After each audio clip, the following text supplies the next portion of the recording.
What's happening? Trying to get this thing in place. Sorry about my little messed up screen here. Need to get that situated. I'm actually working from my iPad. Try to give you guys a little bit of a walkthrough of my process. Let's see.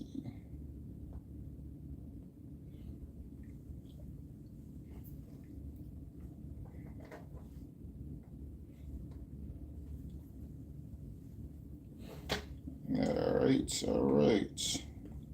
So I'm gonna be talking about this app I use. It's called Honeybook.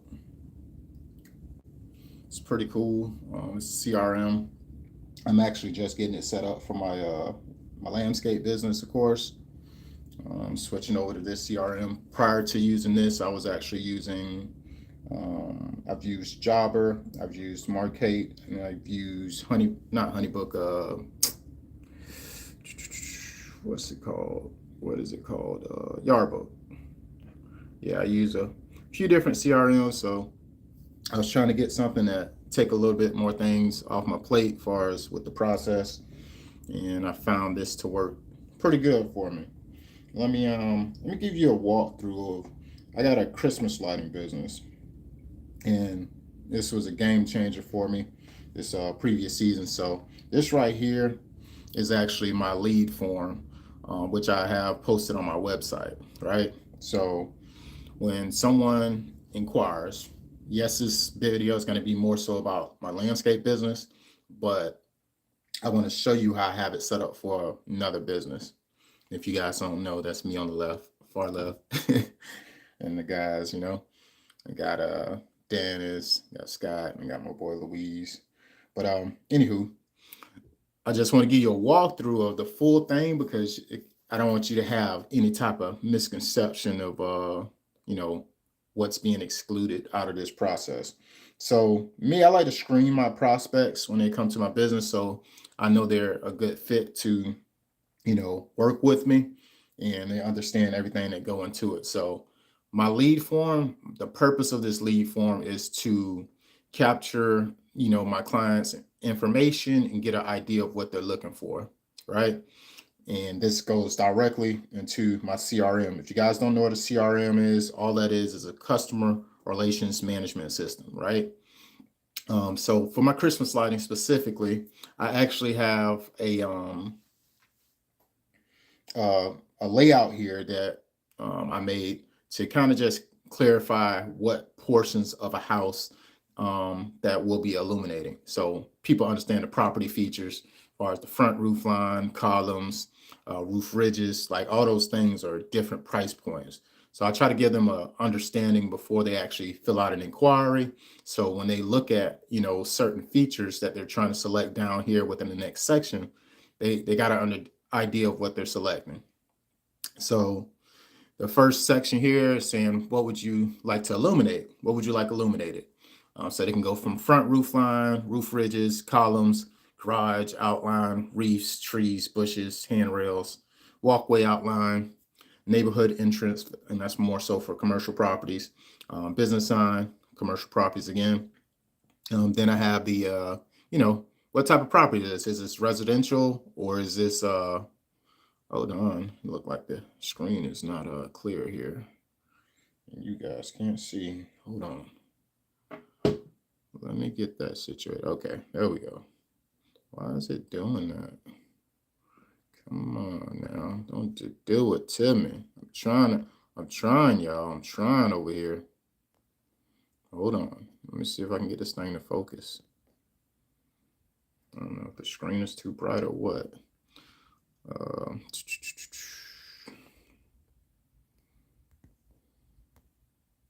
Yeah, I usually don't have this.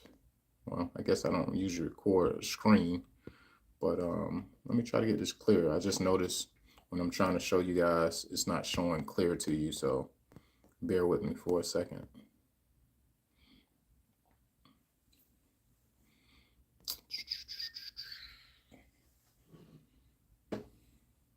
I think the screen is too bright or something. Let me see.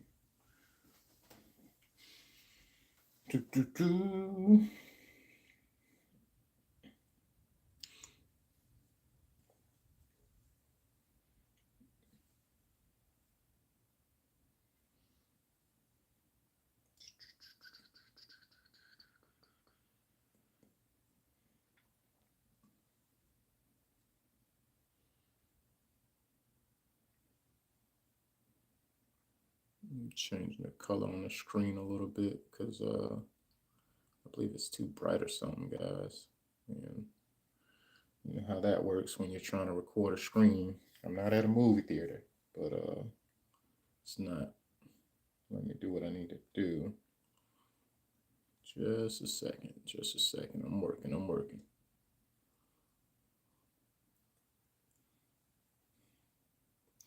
Yeah, it's really distorted. I don't know if it's my phone or the screen here, but either way it go, I need to get situated sooner than later.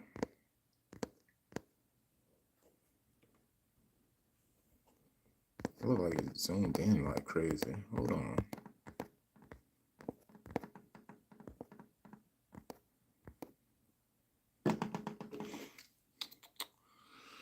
Blah, blah, blah, blah, blah, blah, blah.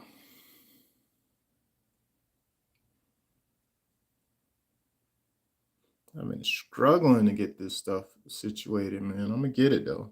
You know why? Because I have a brain. I'm gonna figure it out.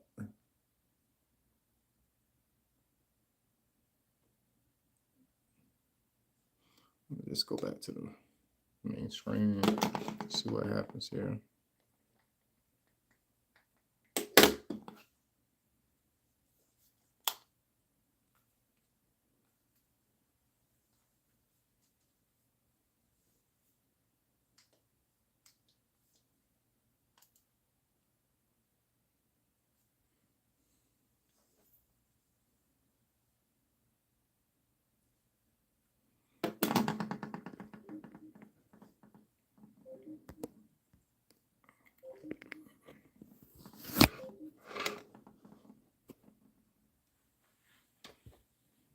Yeah, super zoomed in. Yeah. I hope I didn't flip you guys upside down. Yeah, definitely flipped upside down. Hold on. All right, back to my Roku TV here. I know like I'm gonna have to reconnect, but we're gonna figure it out, y'all. We back. I'm doing a little bit of a walkthrough of my process with my CRM. Try to see if it can help somebody. I know it helped me out significantly over the last few months, year, etc. Let me connect again.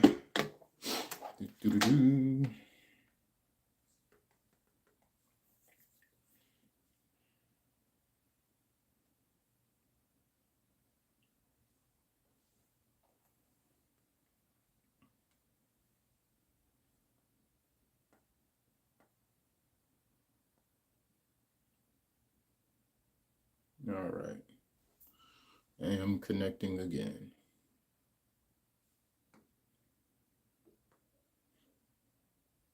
All right, here we go. We back.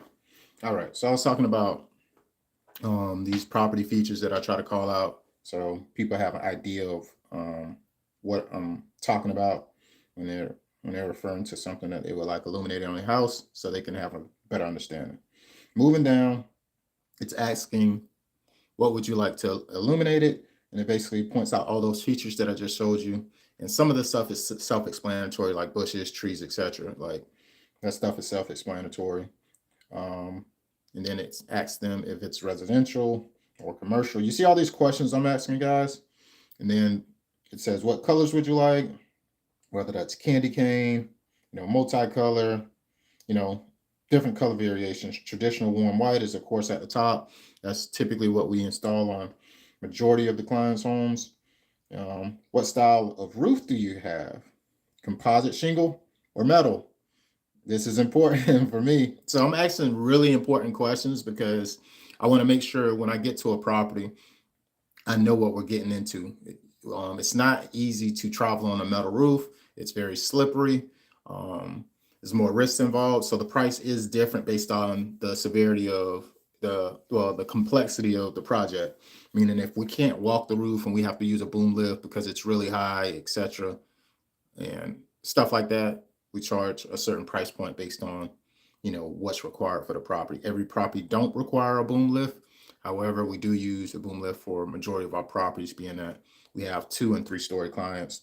Our ideal client homes, we have maybe maybe 4 or 5 um, single story homes, but majority of homes is people that can't reach these rooftops, right?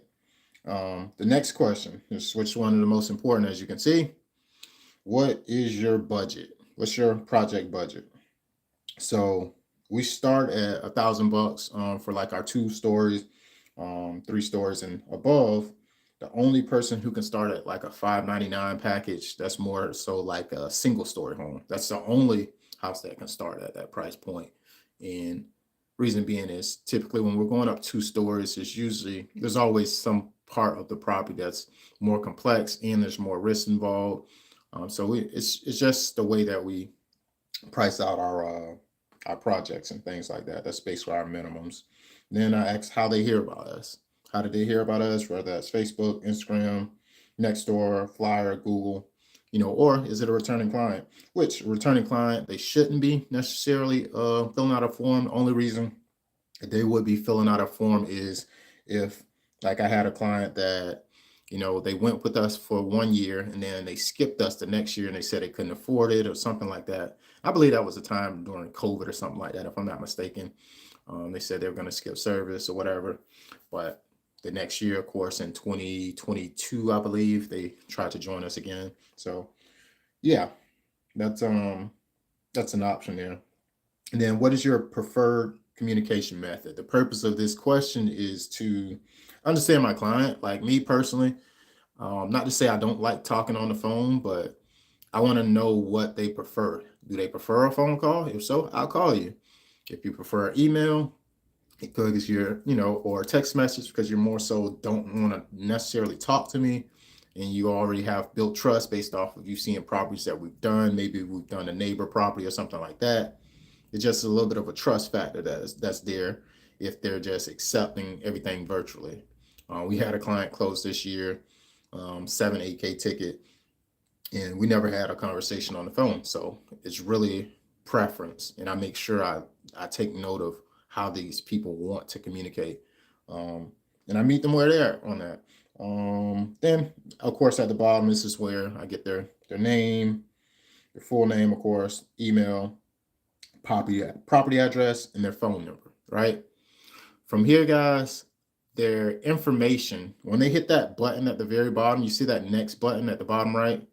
When they hit that button, all this information goes directly over to my CRM, right? Goes over to my CRM, and I'm going to just show you guys a little bit of how that works. So I'm going to go to my Honeybook for this.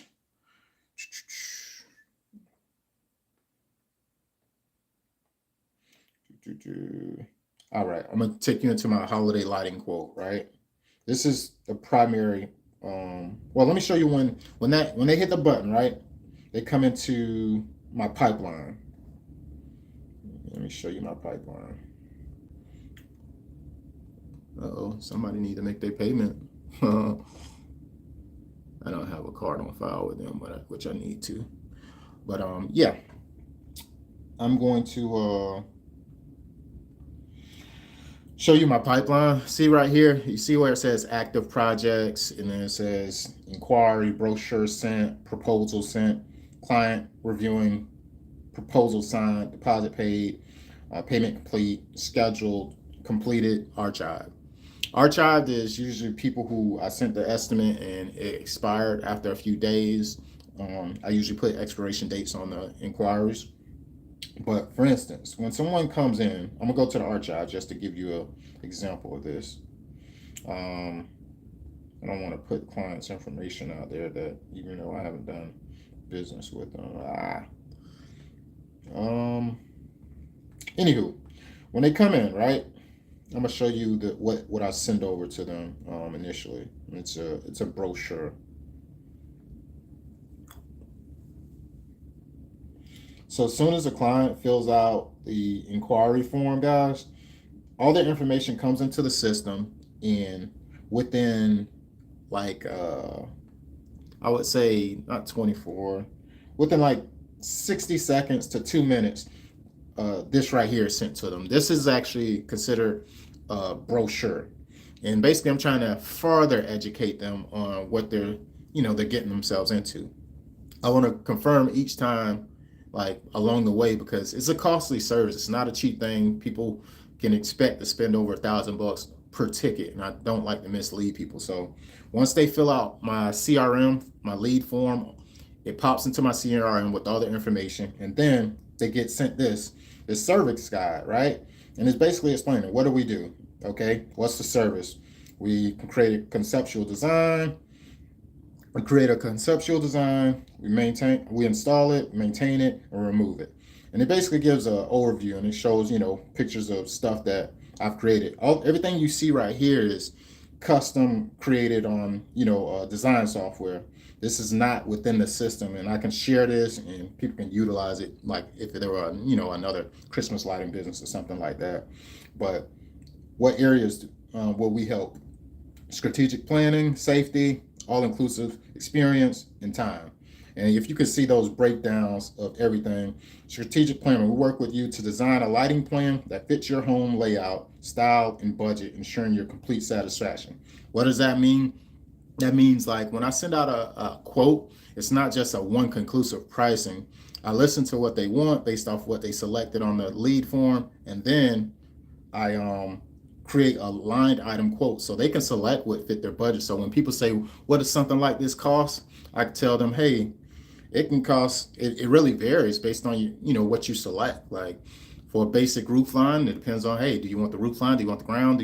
What do you want? Because it's not a fixed price, but we do have a minimum price.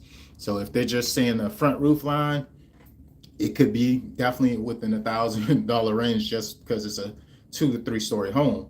But that's just something that's up for whatever they select. Safety, you see I'm highlighting safety right there. It says the CDC, and this is a fact that I actually looked up and actually did research on based on OSHA.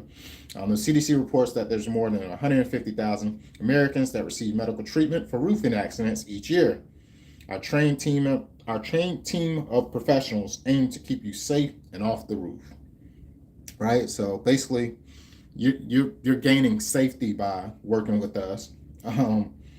Also, let's see here.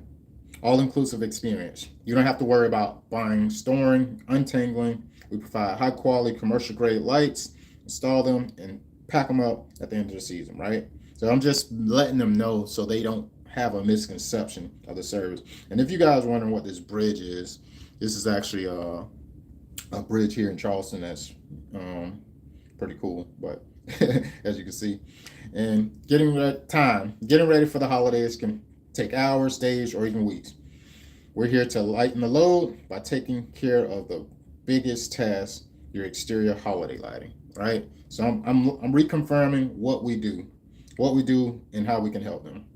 So next, I actually use this breakdown here of, I hate that we got that glare back there too, man. But I'm not in a dark room, y'all, so bear with me. I'm just messing around here in my, I say this is my man room.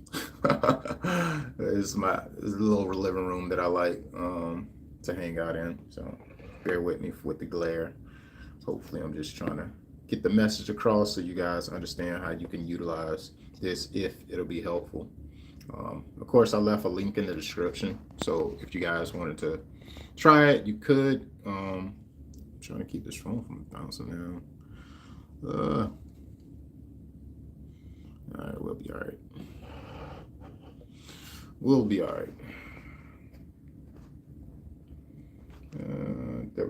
That's a little better.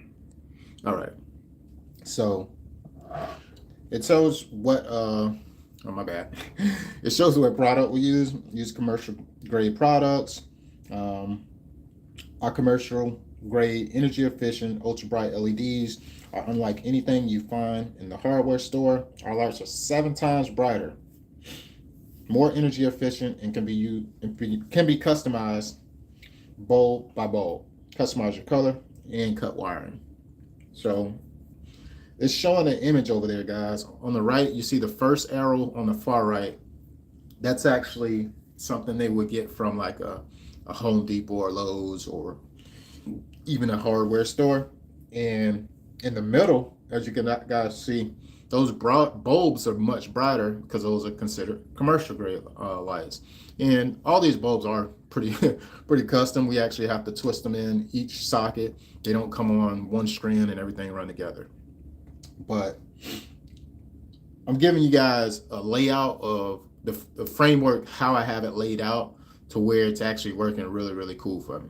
So this right here is just a picture of the LED bulbs because I'm kind of showing them the product that we use. This is the mini lights. We use this for, trees, columns, etc. I'm giving them an idea of all the stuff that we carry because I want them to know off top what we provide and all the options that's available. And they receive all of this, guys, before they receive this stuff before they actually get their quote. So if you get something like this before you actually get your quote, you're like, man, that's pretty punctual and that's pretty cool, pretty sweet. I didn't know they offer reefs, or I didn't. Maybe you missed something on the form where you could select the features. Now they got a little better, and I can make this even better and dial in a little bit more. But this is just what I'm utilizing as of right now, and it's been working out pretty great. All right, so they receive this brochure after they submit their inquiry on my website, on my lead form. It goes into my CRM. After 60 seconds to 2 minutes, they receive this brochure, right? Explaining the service a little bit more. In the meantime, I got their information already. So what I'm doing is I'm working on the design. And I'm gonna just give you guys an example of the design, but this is not the main reason for this. So I created a design. I got this software, as you guys can see, I'm using right here. I actually deleted everything from this, but as you guys can see, I created a design for a house and I put that within my proposal. So the next thing that they're going to receive from me is a full proposal. The full proposal is, let me show you. I could tell you, but I think it'll be better for me to show you. That's actually the wrong one. I got 2 different ones I'm working with right now. And I'm building out my process for the second one. And I'm showing you guys the layout of this first one because when I go into the second one, you guys are pretty much understand, I guess, a little bit better. So I'll exit without updating. So next one is to show you guys that's the proposal. I'm gonna show you guys the holiday lighting quote. So they submitted an inquiry. I'm gonna just break it down again. Someone submitted an inquiry on my website through my lead form. Once they go through the lead form, their information is sent over to my CRM. Once it's sent over to my CRM, I can already start creating a design. This process of that brochure that I just showed you being sent to them, I have that automated. So that's not something I have to manually send out. It happens at a trigger right after the inquiry comes through into the system. Like within 2 minutes, boom, a brochure is sent to that customer, and it's customized with their name on it, etc. That's an automated process. But alongside that, I still have to create the design. That's the part I can't get away. That's the part that's not automated. And I like to give my prospects and customers a visual because it's kind of high ticket, I would say. And I think the more visual I can make it for them to see what their property looks like, the easier it will be for the sale. So that's like my main reason why I make sure I put that stuff in place. And this got to translate back into my landscape business. I have to put these things in place so people understand and they got a visual. Like I got a software that I use to make, landscape designs, etc.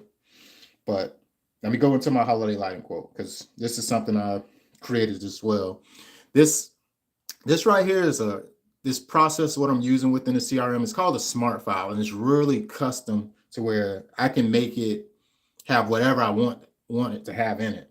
So, for instance, this right here, you see, that's what, 1, 2, 3, 4, 5, 6, 7. It's 7 slides, right? 7 slides from design, service agreement, pay, which is the invoice, and then actually the payment process, schedule, and then it's a thank you page. I'm gonna go through this process because I want you guys to understand what I feel is helping me convert customers quicker because I'm providing information upfront. And I don't know, I feel like I don't think a lot of my competitors are doing these things when it comes to having systems in place on the back end. It's almost like somebody that's back there communicating with a customer. They feel like they're being heard, etc. But we did a pretty decent job. But anyway, let me go into here. So design, this is the first page. And all this stuff, like I said, is custom. This is something that I built on external software, a design software, to make it flow when it comes to like color scheme, etc. All this stuff is put together. The cool part about it, if you got started in this business, you want to start right now, I can send you this exact file and it'll customize it for your business. And that's something that I think is really cool. So it's almost like a partnering system, like somebody I know getting started. Hey, I'm gonna give you the same layout, step by step. All you have to do is change this to match your, information. Certain things like this files that I have right here, you can't customize like the stuff that you see in text because that's actually, believe it or not, it's basically it's an image. It's something I created, like a template that I created. It's not something that comes within the system. I just make it look like this because I got a little bit of skills, y'all. I ain't the best, but I got a little bit of skills here and there. So based on your inquiry selection, your design is here. All right. You see that, right? What that means is when they went to my website and as soon as they got down to the second section and they seen, what would you like to be illuminated? And they could have selected front roof line. They could have selected columns. They could have selected whatever, like you see here, it says the columns are lit up. We have ground lighting. We got the roof line, right? And they could have selected that basically on their quote or whatever. And you guys see I have a side pane here as well, so I can jump down to whatever section. But this first slide only has the design. I can put like more designs if I got, a back of the house if they want it. I can apply another design or whatever. But the first piece is basically just to catch their attention, give them a visual like, oh man, this is my place, etc. It looks good. How much this is going to cost? Of course, that's the next thing up. So I'm going to roll right down to, I'm going to hit this button over here, the services. It's going to take me to the services tab. And I'm going to zoom out so you guys can see because it's kind of close. But you see it says front roof line, $500. And this right here, what you guys see in place, this is basically a default that I have in place because if I have a default in place, all I got to do is go in and edit the pricing because each property is different when it comes to the linear feet and things like that. So this is just something just so everything is in place and I don't have to, only thing I have to do is play around with the numbers. So it gives us service breakdown. So you see it's front roof line, and this is customizable. I can actually put an image here, like I like how they have that on Jobber, how the customer is able to see, front roof line, and they see an image of it. It's kind of cool, but sometimes it's overkill and it's not absolutely necessary. And I like to take, the complexity. If it's not required and it's not absolutely necessary, and if they already have a visual, I don't think you need to put image on the like a description line or front roof line or nothing like that. But that's front roof line. And then we got column wrapping, got a 40-inch reef, we got garage outline, walkway lighting. This is stuff I just put in place. And hold on. This is stuff that I just put in place to make sure. Let me see if you guys can hear me, because man, I've done you guys can hear me. Whew, excuse me. So it's basically a breakdown of pricing line items for the most part. And what I want to highlight is you can see where it says select. So they don't have to go with everything that I put in the design. Jeez. They don't have to go with everything I put in the design. They can actually select which features they want and go from there. So, geez, got some bad allergies this morning. Jeez. All right. So you see where it starts with the design, it gives them visual, then it goes to services, it's breaking down the prices, then it has the red button, which they can select what they want. And then number 3, we're gonna move down, is service agreement. And I agree, I believe everybody should have some terms and conditions or some type of contract in place to, make sure you can hold up your end of the bargain and customers understand what goes into it. And also you don't get taken advantage of by not having things clearly listed. And you can use ChatGPT and stuff like that and make sure you mention the things that you want to make sure prospects are aware of prior to doing business with you, and explain exactly how change order works, scheduling, just service terms and conditions, period. And when it comes to that, I want them to definitely give me a signature. I want you to give me a signature because it's going to confirm that, hey, I read this. And this is before they pay, guys. You see that? Reason being is I want them to be on board and sign off on it before they pay me their money. Because if somebody pay you, see, I got the pay tab that's next, right? And basically the pay tab, I'm going to go ahead and jump to it real quick. It's basically going to be a total of what they selected. And I'm going to go up here and select some stuff real quick so y'all can see. Let me see, preview. I'm going to preview. I'm going to do select. You see I'm doing select. I'm going to do select here. And now I'm going to jump to pay. And you see it popped up right there in pay, right? So when they're signing off, they're going to be signing off on the stuff that they know we offer in the agreements, etc. before they pay. Because if they pay and then you got your service agreement behind that, it just doesn't make sense. It doesn't make sense to put it behind. You want to have them on board with everything of how your business operates before they pay you. So I try to make that the last thing. And then also with this, I make it to where they can't get onto like the next tab after this, y'all. Well, I'm gonna go through it in order because I think I'm doing decent by staying in line so you guys understand how everything flow together. But sometimes other stuff complement the process. So, like for instance, you see, they can see what we see, meaning they can see the these tabs, and they also can click right here in the middle of the screen and get that drop down box. You see what I'm doing there? And say if they just wanted to say, you know what? I'm gonna jump down. I'm gonna go from, the design, and I'm gonna select the services, but I want to get on that schedule as soon as possible. Let me go ahead and go to schedule. They will not be able to schedule. They won't be able to schedule until they pay, because a payment is a form of securing the spots. So this tab that I'm on right now, as far as the schedule and show the calendar, it won't even show to them. It'll be grayed out to where they can't get to it. They can't access it. You know what I mean? It'll be grayscale basically. They won't be able to access it until they pay. And things like that are typically broken down as well within the service agreement. So if they see that they can't move forward until they pay their deposit, they'll go ahead and pay the deposit. But let me go do a little bit of a breakdown of how the payment system could be worked on here, which I think is real cool. So you see how it says present a present plan. So basically it already has it to where 50% deposit and basically 50% at the project date. You see that right in the middle. And you can actually go over and customize the date that you want the customer to pay. That February 18th, I can change that into custom date. I can change that to mid-project payment or smart date, etc. It's many different features of when you want to get paid, how you want to get paid, etc.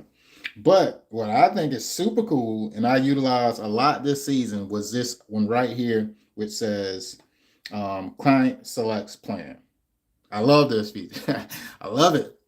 All right. So when a client selects the plan, you can actually present, all the way up to 12 payments. So if you got a reoccurring service, you can have it to where it says 12 payments, and you can set the date of when it starts, etc. But my process is typically two payments. So I'll have it two payments, 50% deposit. And also, you see right there where it says offer discount for paying in full. I like that you can put a certain percent on there, 10%, 5%, whatever. That's just a default, but I hardly use that this season. I think I used it at 5% when I did use it, when people paid in full. But putting that feature there, like, let me show you. Let me show you what it actually looked like for somebody to be able to, pay in full. So you get to the pay page. What did I select? Hold on. I'm gonna select the services again. Right? I select a few services. And then I'm gonna go to the pay page. And then I'm gonna go to next. All right. You see this? The total is $1,100. So we could do a split payment. They can only split it into two payments, and then it gives them two dates. One is the initial date, which is the deposit date, and then the other one can be 30 days after, or you can have that set to the project date. But if they pay in full, it's going to show them immediately. They pay $996.30, right? So I feel like this helped a little bit this season when it came to cash flow, and sometimes when installing projects. Like I'm a bootstrap type of person. Yes, you can finance. Yes, you can get loans. You can use credit, etc. But I like to take money and make money grow, based off of my ability to make profits. Like I don't want to necessarily be in debt, but I understand how debt can really advance you, and you can put more systems in place, more people in place because you got more finances. But for me, my discipline is use what you have to make it work. That's just my logic. It may not be the right one, but this is how I like to run my business, y'all. Don't judge me. You got your way you run your business. I got the way I like to run mine. I like to utilize what I have and make it make money. So when I get paid in full, it helps with like the cash flow part of, you know, if there's additional material that's needed, or if there's specialty things that go into the project, we're able to make sure everything is covered, and we just got to be detailed to make sure everything is, falls through with that project. I make sure I prioritize. When somebody pays in full, it's like, hey, let's deliver. When somebody submits a deposit, it's like, hey, they're committed, we got to deliver. That's every customer, but specifically people who pay in full. Not to say I go the extra mile. I go the extra mile to make sure I'm dotting my I's, I'm crossing my T's, because this person didn't know us. They seeked us out and they paid in full because they seen us online, and they found themselves being able to easily trust us based off of other people. So we got to deliver, right? So that's the payment process. And they can't get to this schedule page, guys, which I'm moving down to next, until they make the payment. So when people, they say, hey, I'm trying to process and get on the schedule. Like I had many people that signed their agreement, but they did not submit their deposit. So they never got on the schedule. And it was a handful of people like that this season. But when they select the schedule, you can block out the schedule. The schedule can show what dates you have available for what they're selecting. And on the calendar, as you can see, everything is gray right now. I think I blocked it out pretty good. I don't know, this is just an example of me showing you guys how it works, but let me see.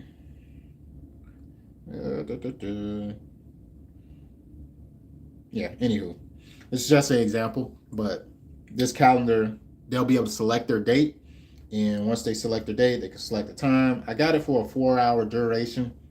That's a project time. That's just something I put there. So when people schedule, they can't schedule. And then I put a bracket, a buffer time to where when someone schedules, no one can't schedule directly behind them.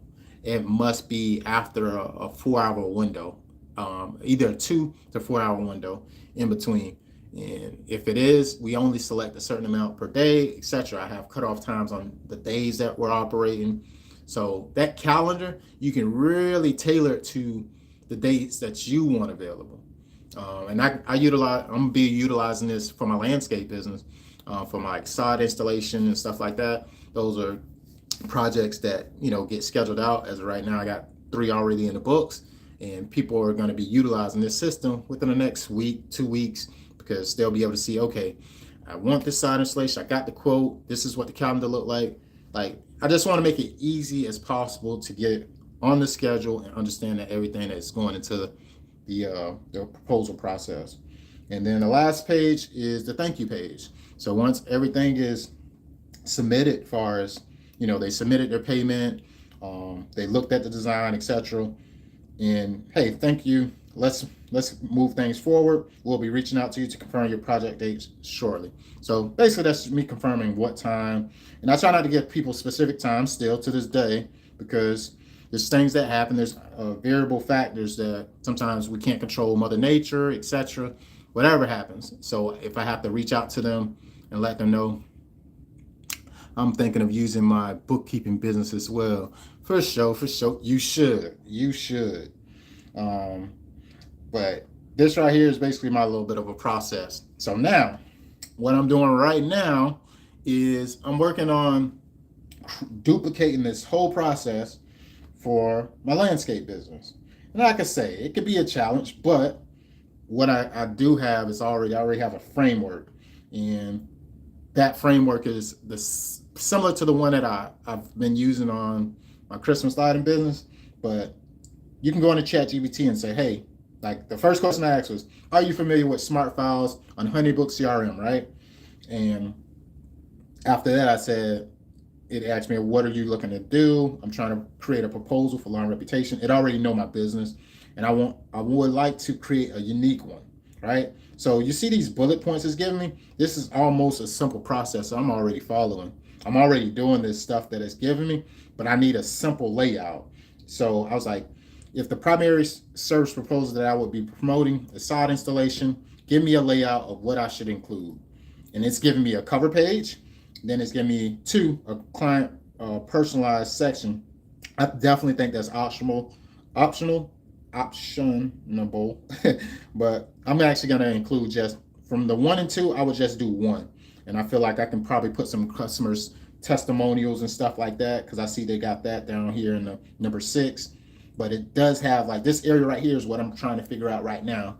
It says Bermuda grass, Georgia grass, centipede, St. Augustine. Those are the common grass types that we have in this area. So what I'm going to be doing is I'm going to be pointing those out and just explaining a brief pros and cons, but that's going to be under one tab. So I think I am going to do this, our process type tab, to just give them an understanding of how it works, because I feel like when I get phone calls, I'm noting what these people are asking about. Like if they're saying, hey, do we order the sod, or do you guys do grading, or what type of sod should I put in my yard? I feel like this right here, this step of what I'm putting together, is going to answer a lot of those questions early on. So that's what I'm definitely going to include. So it says soil preparation, sod selection, installation, post installation care. Like, this is what I do. That's definitely what I do. Like, I definitely have like a 90-day follow-up where I'm checking the lawn, treating the lawn if it needs anything, because sometimes we install lawns in the wintertime, like now, and the spring is not here yet. So the lawn has to transition and turn green. It's actually brown. So being that I'm with customers, every customer for 3 months, following up, giving videos, etc., showing them, and I can show you, it's a whole process I got, man, in the back office. I create basically a video, like say if I install a lawn, right? 30 days after I installed that lawn, I'm coming back and I'm using my moisture meter to see if they didn't have an irrigation, a in-ground irrigation system. I'm putting out my moisture meter around the yard, multiple spots, to see have they been irrigating, if it's dried out, if the soil is dried out, etc.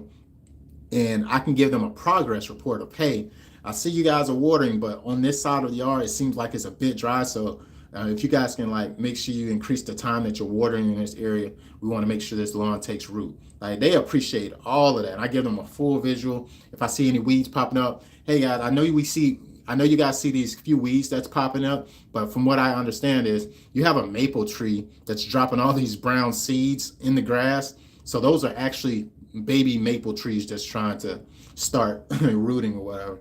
But don't worry about those. We won't be putting like a pre-emergent or anything on the lawn. If we need, we can spot treat if we have a real weed problem. But don't worry about these things that's popping up. Just little stuff like that. And then the pricing part. The pricing part is probably going to be my third step. So I'm going to give them information up front. I'm gonna have a cover page, which is going to be my business, and more than likely a visual of a sod installation, some form of sod instrument. It says I should probably put a high quality before and after sod installation photo, which I'm not opposed to. I might do that. I do have a great amount of sod installation projects that we've done that I can include that. So I'm not opposed to that. And then, it says, transform your lawn. I told you, like, when you guys use ChatGPT, if you're using ChatGPT, like, I try to not use it so much because you miss yourself. Yourself is missing out of it. People want to deal with real people. And if you're using generic information and if you're not really dialing into ChatGPT and making it be different and be a little bit more unique, like the word transform in like the last I don't even know how many posts, but I always tell ChatGPT never to use the word transform. Reason being is it's a generic word that identifies to me that somebody's using ChatGPT, because I feel like I never hear the word transform. So I want to be organic as possible. And I'm almost, sometimes you can, if anybody play around with ChatGPT, you can give it a different tone. You can say, hey, say this like Alex Harmozy or Dan Martell, or say this, explain this in a way that Grant Cardone would explain it to me. Anything. You can use it in whatever way you want, but don't use it in a way of transform. It'll literally have their tone of voice of how they talk. And if they got slang, it'll even have slang in it. So definitely make it a little bit more tailored. For this purpose of this video, I'm using it in a way to seek information and give me framework. That's what I'm utilizing this for as of right now. I confirm all of my resources to what I do, and to, like, when it comes to sod installation, to my state extension. Like, that's period. Like, because I want the facts. I don't want, just generic information that could be false based on it coming from a software that has to be trained. I want to make sure I'm connecting the dots with the information. Uh-oh. I'm over here letting my iPad go to sleep because I'm trying to talk. But anyway, let me get back to it. So, service overview and process. I think I'm going to be using 3. I'm going to use 4. I'm not going to use 5. I'll use 6. And of course, I'll have 7, and then 8. And then I'll actually add in the schedule for that, because I definitely want the schedule to be in place. But I'm not going to use all these exact steps. But to even have all this come together, of course, I got to go to my go-to. I like to use Canva, y'all. I love using Canva. This is usually my go-to when it comes to creating content and things like that. And this is something I was working on as far as my brochure, to have a layout for people actually coming in. So you see the business name, lawn reputation, and then the next step. It's not clear on the screen to you guys just yet, but you see what I got there? And this is something I did my research on. All these bullets, all these dots. I was over here creating this. Let me see. It ain't even in here. I deleted it. But I was over here creating something like this, and I was making it my own with my own text and stuff like that. But I didn't absolutely need to do that. I was like, you know what? Let me find a way that I can get this done more efficient, faster, and accurate. Let me use ChatGPT to help point out some of the main things that I think a client should be mindful of. And this right here. So when they fill out my inquiry form on my landscape website, facade installation, this is what's going to get sent to them. It's going to get sent a lawn selection guide, right? And some people, they select, hey, I want some St. Augustine, or no, I want some Bermuda. I want some Bermuda grass, right? My biggest thing when I talk to customers, I tell them, hey, like it really based on like your property conditions. Like you can say which grass you want, but I'm not gonna allow you to just select a grass and just roll with it. I'm gonna give you the options that best fit for your property, because if we're gonna be doing a sod installation, I want this lawn to survive. I don't want you to get a centipede lawn and put it in your backyard if you got oak trees, magnolia trees, all this shade basically, because it's not ideal environment for that grass type. Centipede needs sun. Bermuda needs sun. All grass really needs some sun, but some do better than others. And top tier in my area, I would say is, of course, St. Augustine. As you guys can see on this chart here, it says shade tolerance. Can you guys see that where it says excellent? That's St. Augustine grass. That green dot, excellent, right there. It's St. Augustine. Georgia, it does good.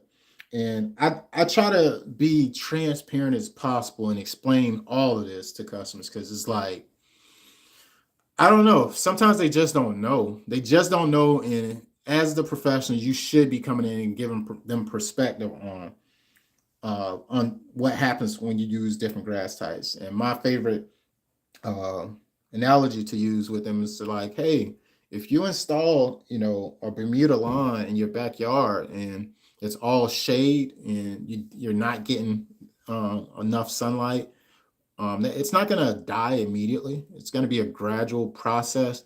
It's going to thin out, and then it's going to, you're going to have a bare area and it's going to get bigger. And before you know it, a few years pass by, your lawn is like just kind of getting away from you. And I have a great example of that. Like one of my neighbors actually was doing a side job like a few months ago.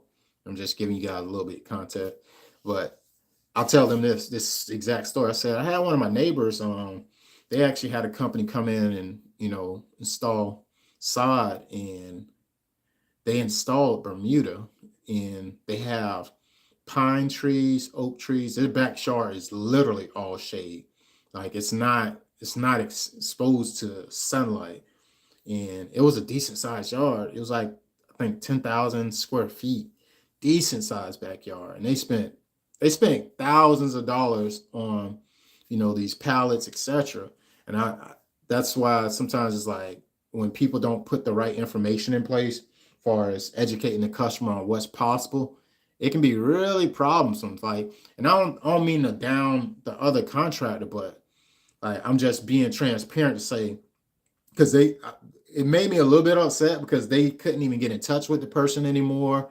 And when I tell you this yard was literally bare, it was dirt. It was literally dirt. And they showed me the pictures of when they put it down. They showed me the pictures of the company coming in, putting down like all these 15 whatever pallets or whatever. And I was like, geez, I think it was over 15 pallets because it was a lot.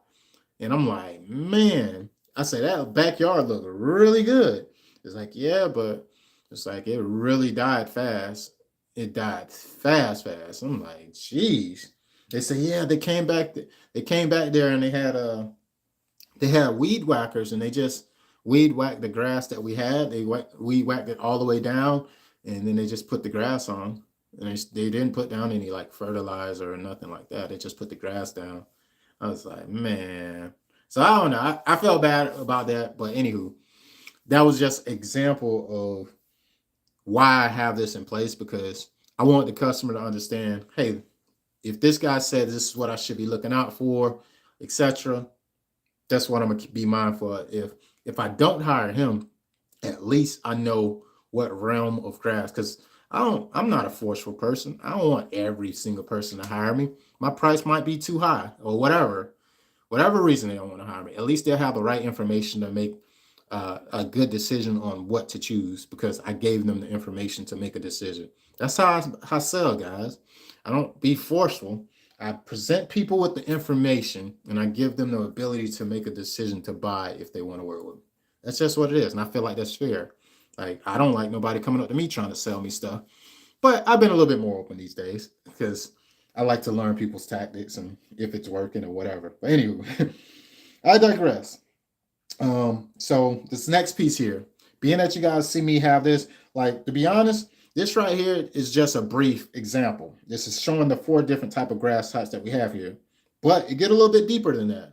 We got 3 type of Bermuda grasses here. We have 3 St. Augustines we have here, and we have 8 zoysia type grasses here. So we have a ton of different grasses. We have over 15. We have 15 grasses in my area.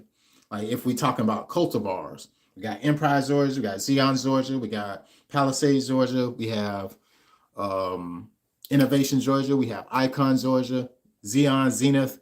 There's a lot of zoysias. And then we got Cobalt, which is a new cultivar of St. Augustine. We got Tam Star. We also have Palmetto St. Augustine.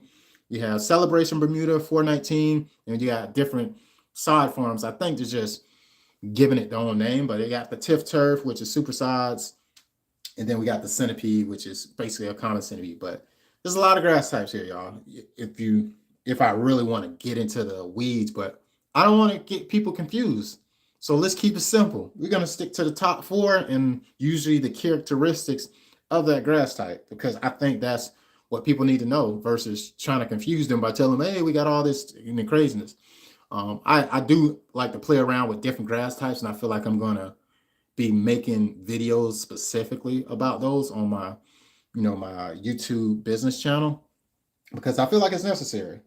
But this section here is going to be the first section. I want to incorporate, even though I just looked at that framework, I feel like it's necessary to put a little bit more context to what the columns say. Like this says centipede grass, Bermuda grass, St. Augustine, and zoysia. So I feel as if it's necessary for me to do a build out of each of those, just giving them the pros and cons again, just to reiterate. But if I want to skip all that, I could just jump to, let me go back to my cover page to see how I'm starting out. So in reality, this is my cover page as of right now, of what somebody will see if they go into my my brochure. So the brochure is basically meant to give them information. They're going to fill out an inquiry on the website. They're going to get this brochure. So this one, I can actually put like the centipede, the Bermudas, etc., and give them information. This is not going to have a scheduling thing necessarily in there. After they see this, they're going to feel more informed. That's my whole goal of having this brochure piece. Let me give them information so they can be more informed of what, everything is like. And to be honest, I'm going to put, being that, it's a lawn selection guide, I might change that to sod installation guide, or sod installation guide, and I can change this right here into lawn selection. Like basically, you get what I mean? I can put lawn selection. This is me brainstorming too, y'all. I'm kind of figuring this out as I go. I don't have this panned out. This so you guys can see that, you got to figure it out when you got to figure it out. And right now, this is me trying to figure it out. So I can take lawn selection guide and put it up on this second page. The reason I would do that is because I don't want someone to really come and fill out an inquiry, and the first thing they really see is lawn selection guide. But in the same token, I do feel like clarity kills confusion. So by it being there, I can see how it can be effective. but I don't think I'll be derailed if I went into the next slides down here, um, or telling them the process of sod installation, because that's kind of what I want to include on there. Because if I can include this, because see how right here we have 3, 4, and 5. You see that? Basically, 3 is basically let's give them an overview of our process. 4 is saying, hey, let's give them the sod options and the price for the sods, because it's different prices with the sod. And then 5 is basically creating a customized selection, like interactive with pricing tiers. Like that's not something I'll be leaving as an option for them. So that won't even be there. So basically, 3 and 4 is kind of where I'm gonna be. But I feel as if I can take this. I can actually just use 4. So 4 for my proposal. You get what I mean? See, it says side options and pricing. That can be literally for just the proposal part of it. For the overview and giving them information, I could break down the process, because I don't really want them to get through, they fill out an inquiry, they get my brochure, and then they get to my proposal and they don't understand everything that's included. I want them to have a clarity on that prior, but I can make it less information and make it a one pager, because it's getting direct to something that I've already mentioned in the previous content. Far as if they get our process broken down step by step, the consultation, soil preparation, like our process within there, that means on the proposal, that's me just basically giving you what you need far as the pricing and your sod selection. So the sod selection more than likely will have been selected already. So yeah, so this is gonna work out pretty smooth.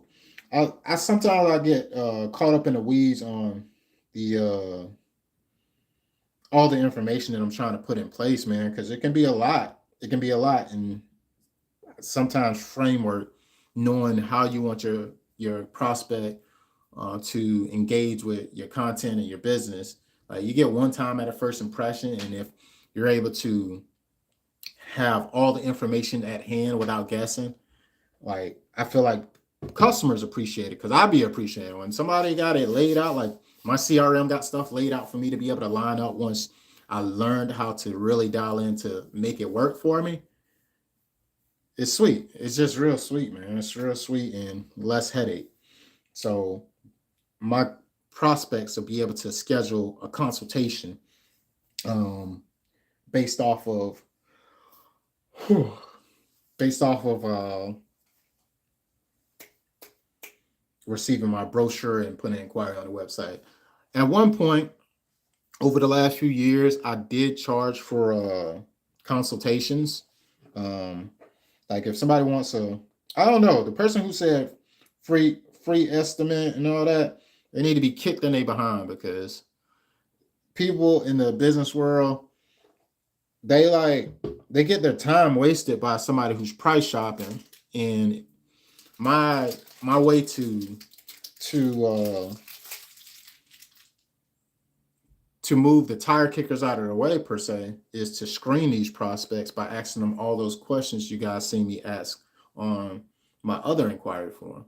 Not to say we still don't get people that that just are trying to shop or whatever, but I feel like if they're serious, I'm pretty smooth with my process. Somebody can send an inquiry in on my website, and they can have their full quote in less than 10 minutes, 5 minutes. It literally is that fast, because it takes me about 2 minutes to create the design after I find the property. And I submit that in there, capture the measurements. That stuff is done in less than 5-10 minutes. And I can have them a full, detailed, crazy looking quote, looking like it took a long time to put together, tailored, served up on a platter. And that's what I'm trying to do completely for all these customers, because if I can deliver that experience, I feel like people appreciate the transparency. So I'll be having my prices broken down. So on what I'm working on right now, y'all, is actually having, like, let me show you real quick. Let me show you. Let me be transparent. I'll be out here working a little bit. You see that right there? This is a video that I'll be posting on my business YouTube. I'll be posting this on my business Facebook. And the purpose is to basically give people the difference between the expensive grass versus cheap grass. Cheap grass being Bermuda and Centipede, because it doesn't cost as much as St. Augustine in Georgia. There's reasons for that. And I feel like just by putting information out about it, it attracts the customers, and it also give them something to consider when it comes to grass. I got a few videos that I'm working on. As you guys can see, these are thumbnails that I'm creating for. This one's already posted.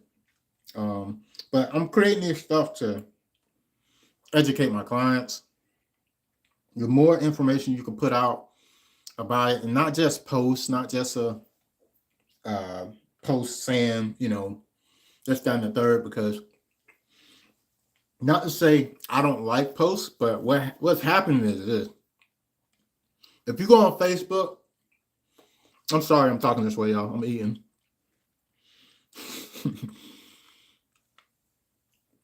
If you go on Facebook, right, and you see somebody that's inquiring about lawn care, right? They say, hey, I need someone to mow my lawn. You get like 40 people that say something. So to me, it's become more of a commodity, meaning there's so many people offering it that the customer is like, who do I want to pick today? This is a buffet. So people are competing on price. It's really highly competitive. And when you look at those people who are answering that they can do the lawn or they can do the job, if you just look at their business profile or even what they've been posting about, more than likely, it's either text or a photo. It's the same though. They might have before and afters. Not to say people are getting away from before and afters, but my thought process is a picture is 1,000 words. A video is 1,000,000. You get what I'm going? So video content is very, very important. Very important. I'm trying to get away from making just posts because that's what people are expecting. When you're actually engaging and talking on camera, the people almost feel as if they know you. They can build trust with you versus somebody who they can't connect the face to. People buy from people who they know, like, and trust, right? They'll never know you if you're just putting out a picture and showing the work without actually communicating and seeing you on camera. That's just my thought process. I'm not to knock anybody who is just posting pictures, because you got to start somewhere. You got to do something. I was there, and where I'm at now, I've seen it being really, really more effective by being on video. For instance, this previous year in my holiday lighting business, I did zero marketing when it came to paying for ads on Facebook. Let me see this thing. Can you guys see me? I think I'm too short, but anyway. I paid $0 when it came to marketing on Facebook, Google Ads, and I was able to grow by literally video content. I posted one video a week to my Facebook, and I shared that post to over 10 groups, 10 personalized groups. And this is what I've learned. If you're in these groups, there's people that are already local to you, already looking for services, etc. And when you're paying for like a Facebook ad, it tells you how many people you can reach. Hey, if you spend $100, you can reach, 2,000 people within 4 days, or whatever the timing it has. But if you just posted a video on your regular business page, use your personal profile, and share it into those groups, of course, following the group rules, you got access to reach over 100,000, 200,000. It really depends on the group size, but together, collaboratively, you can have impressions, meaning people who got to put eyes on what you had out. And you get views, and then people start to like it. Then you start to see people follow the page. It's a process, but that's just a little gem I'm giving y'all, because that is very, very, very effective. I kid you not. Instead of you posting a picture, post a video, and of course, only speak about something that you know about. Try not to put yourself in a position where, talk about what you know and what you do. That's all you got to do. Back to the topic at hand, y'all, because as you know, Rob be getting off topic a little bit. Bear with me, man. You understand. But I feel like it's all cohesive. Everything flows together. Everything flows together. So back to the topic at hand. So to build this framework, guys, we're going to have the cover page. We're going to incorporate some testimonials. And my testimonials is probably going to be from my Google page. You see it says showcase real client feedback and transformations. So if I wanted to, I can literally go to my business.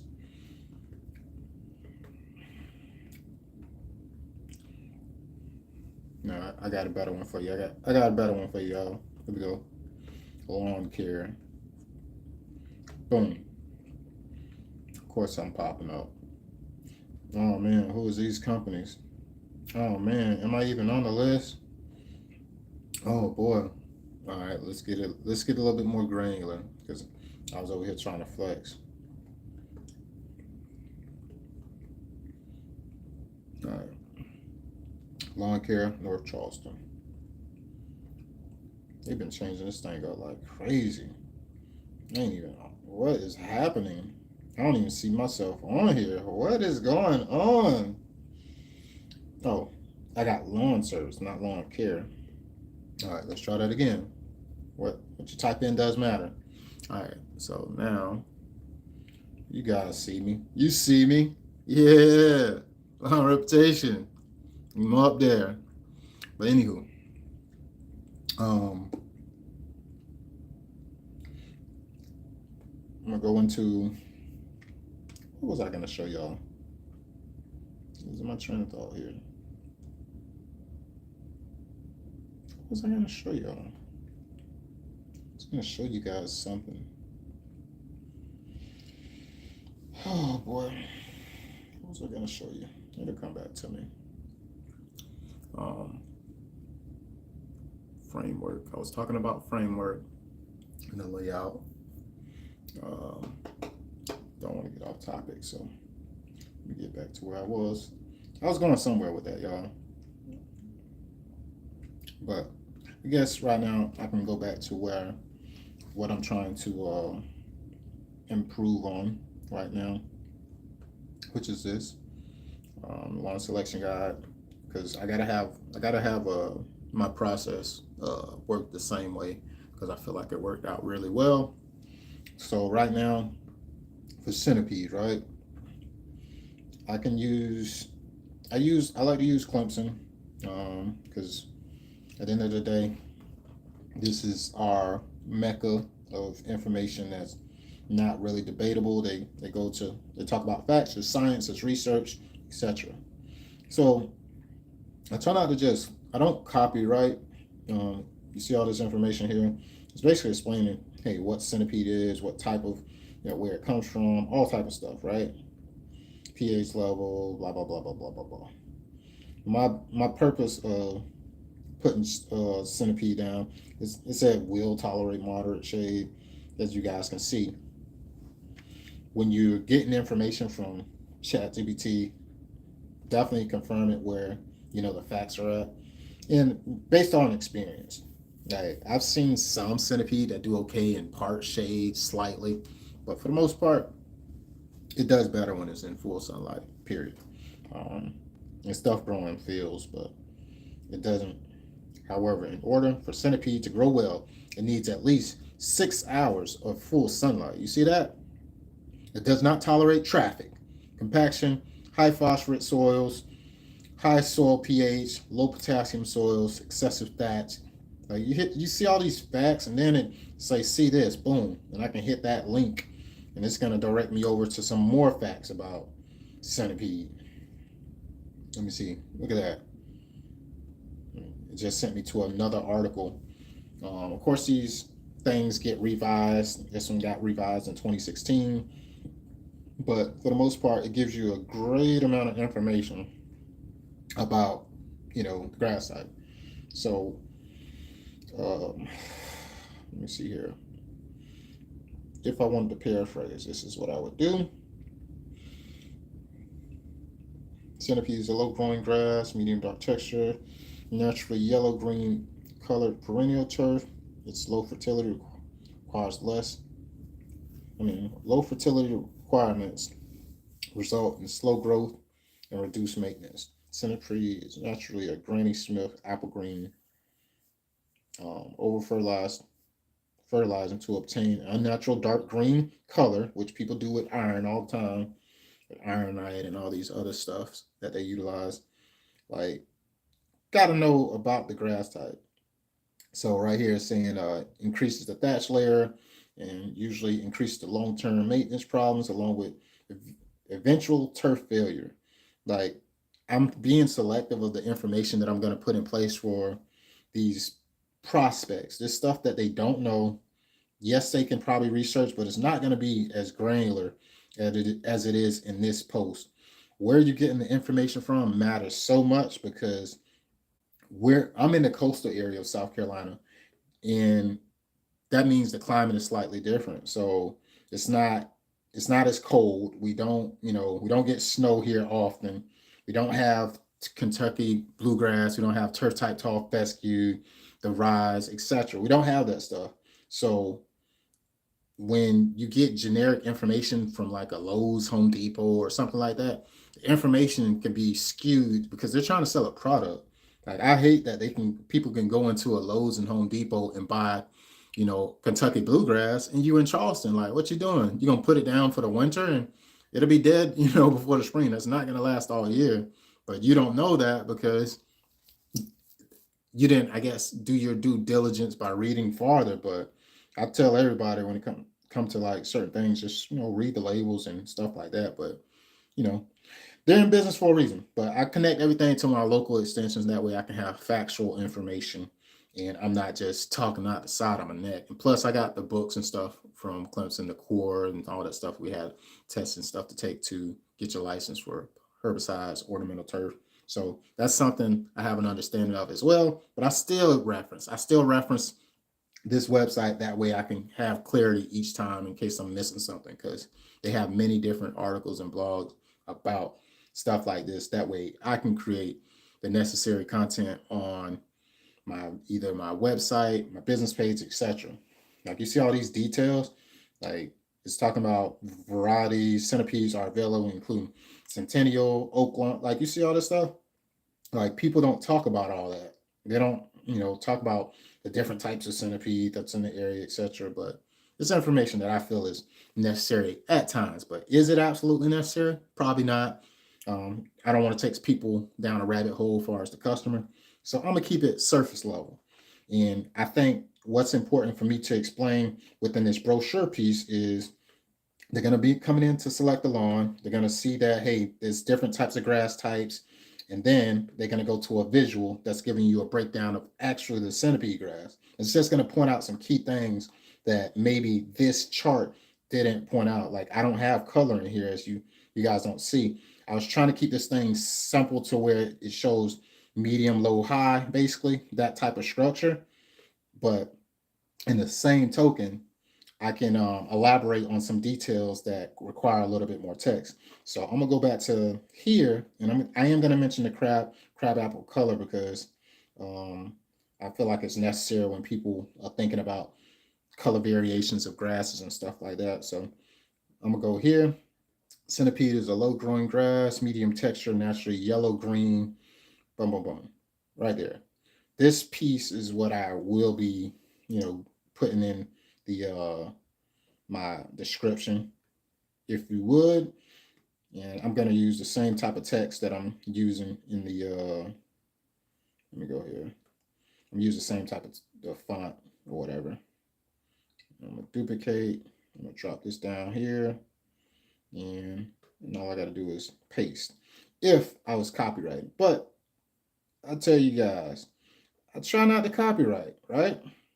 So what I'm about to do is I'm putting it here right now, but I'm actually going to pop this into ChatGPT, and I'm going to paraphrase it because I need to make sure it means the same thing, but it don't have to say the same thing. I don't want to copyright and people like, well, all this information just came straight from there. And if I put in ChatGPT, it's gonna help me create a certain type of tone with it. So I'm gonna go back to chat right now, and let me go boom, boom, boom. I'm gonna create a new slide. Help me paraphrase. Paraphrase. Paraphrase this information about centipede grass. And hold on, you can't leave it that simple, y'all. This is what I'm talking about. Centipede grass. The reference, and this is something I'm putting in there so it understands what I'm trying to do. The reference that I would like for you to use is based on the Charleston, South Carolina climate.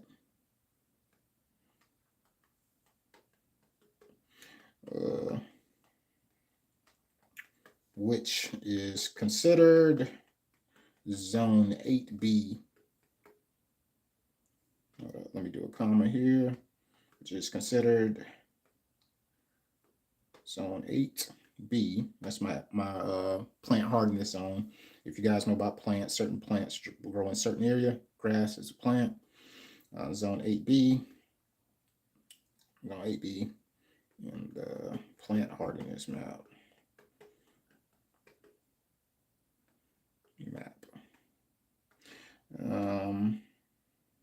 I got climate spelled wrong. I'm gonna just hit a play button right now to see what it kick up, and when it start giving me information, I start even digging in more and more and more and making it tailored to what exactly I'm trying to get it to say and if it sounds right.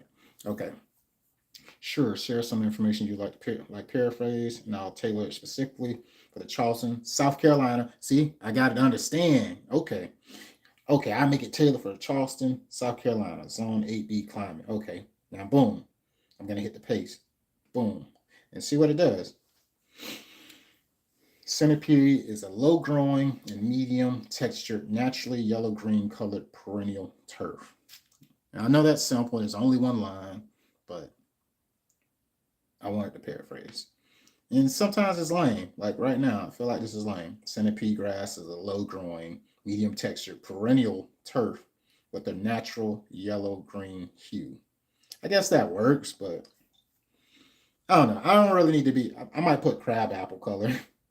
Let me ask the question: is crabapple considered the same color? All right. And if so, use that word instead. Crabapple the same color. If so, use that word instead. Let me see. Boom. See what it do. Crabapple trees can have green leaves, but their fruit, blah, blah, blah. No. I'm not talking about a crabapple tree. I'm talking about color. And I'm going to just say that. I'm talking about the color of the grass. The color of the grass.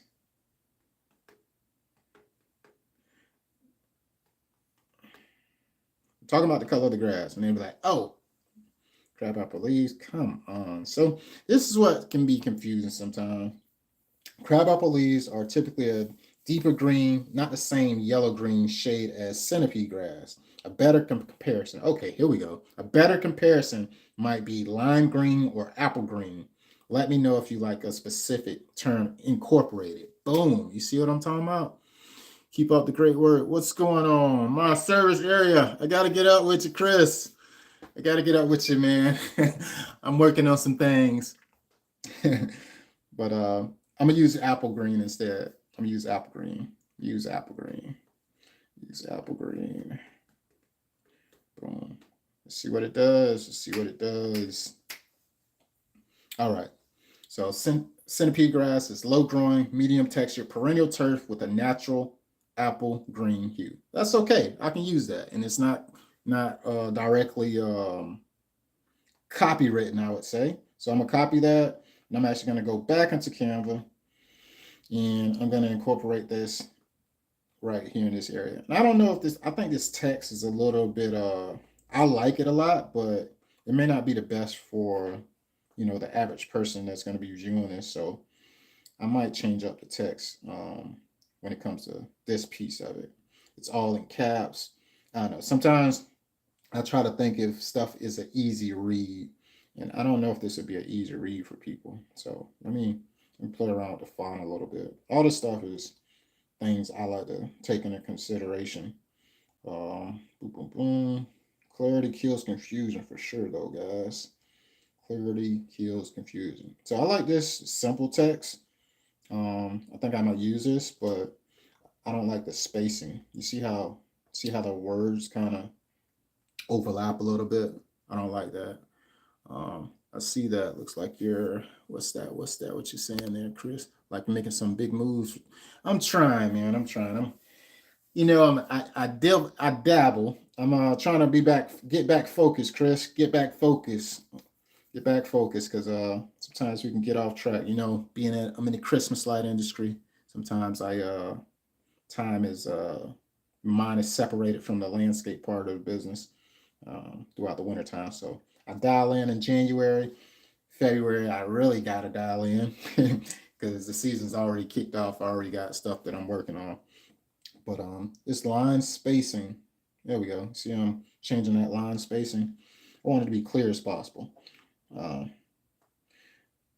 I think I'm gonna mention lazy grass because I think matter of fact, let me do this here. I think this will even look better. And I put this stuff up here, like if you guys see this at the very top, it's green and yellow. I actually put like an element. I use boxes, and all I did was I clicked on this over here on the left, and then I extended it out just like that to fulfill the whole screen, as you guys can see. Then I made it shorter like this. Then you could like change the color. All I did was put 2 at the top, but just want to show you guys how I created this template. I just wanted to be simple, clean, and separate the information how it should. So I think I'm gonna put centipede. I'm gonna ungroup this because I grouped this together. And I think I might, hold on, let me ungroup. I'm gonna click off and I put centipede, and then I got something for you right here. Here we go. I'm gonna do a duplicate it. And we're gonna put lazy man, lazy man's grass, because it's notorious for that phrase. Let me see. You see it right there? Boom. Lazy man grass or poor man's grass. Wow. Didn't know that. They didn't know that piece. They got lazy man grass or the poor man's grass. That's how the contractors feel.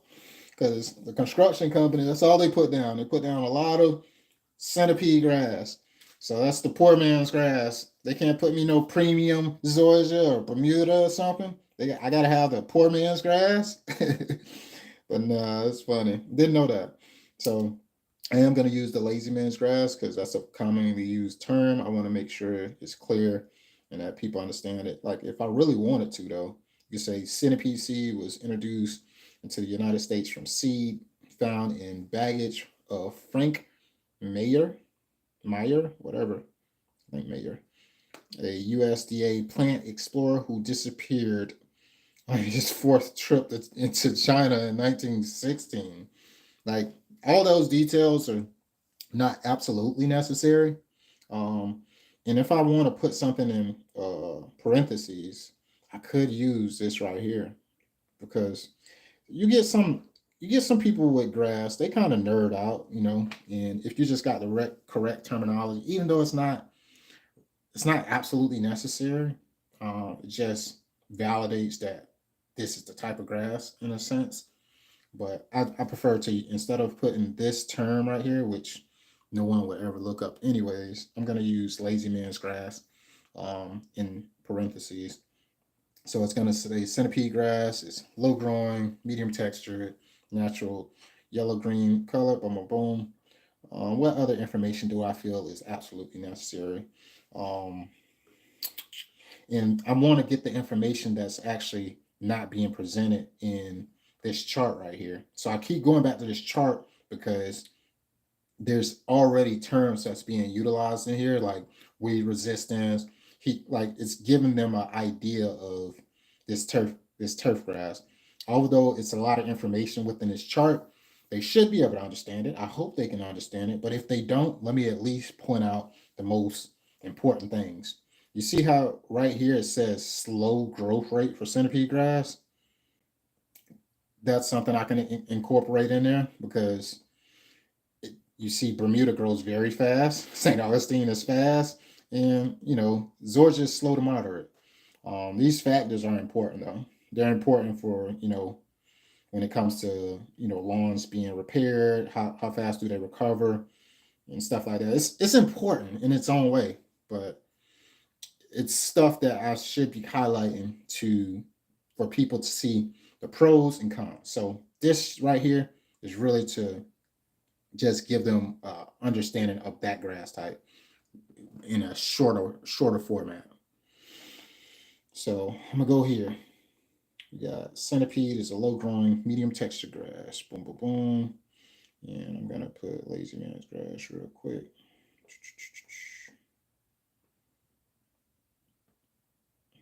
Lazy man's grass, and I am going to use that same format.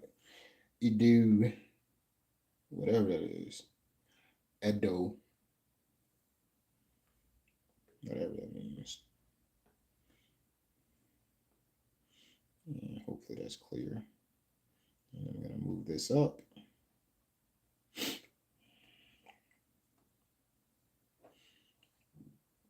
It's a low growing, boom. I don't know, y'all. I kind of like how the centipede was on this left over here. I don't know, man. Sometimes I get caught up in the wrong things, but I like how this looks on the side. That way I can use this whole section for information. It kind of flows, but I don't know. I can always make that decision later. So I'm gonna put it back here for the time being and do what I set out to do. Um, and what I could do, y'all, to be real, I could I could get this right here, right? And let me duplicate this and I'm gonna drop it down to the screen. If I wanted to, if I really wanted to, y'all, I can just crop this photo and boom, just like that.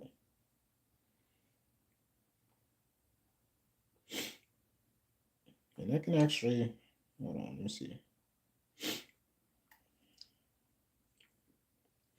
And if I needed to do this for the other grasses, all I have to do is clip this section and then clip it multiple times and apply the other part.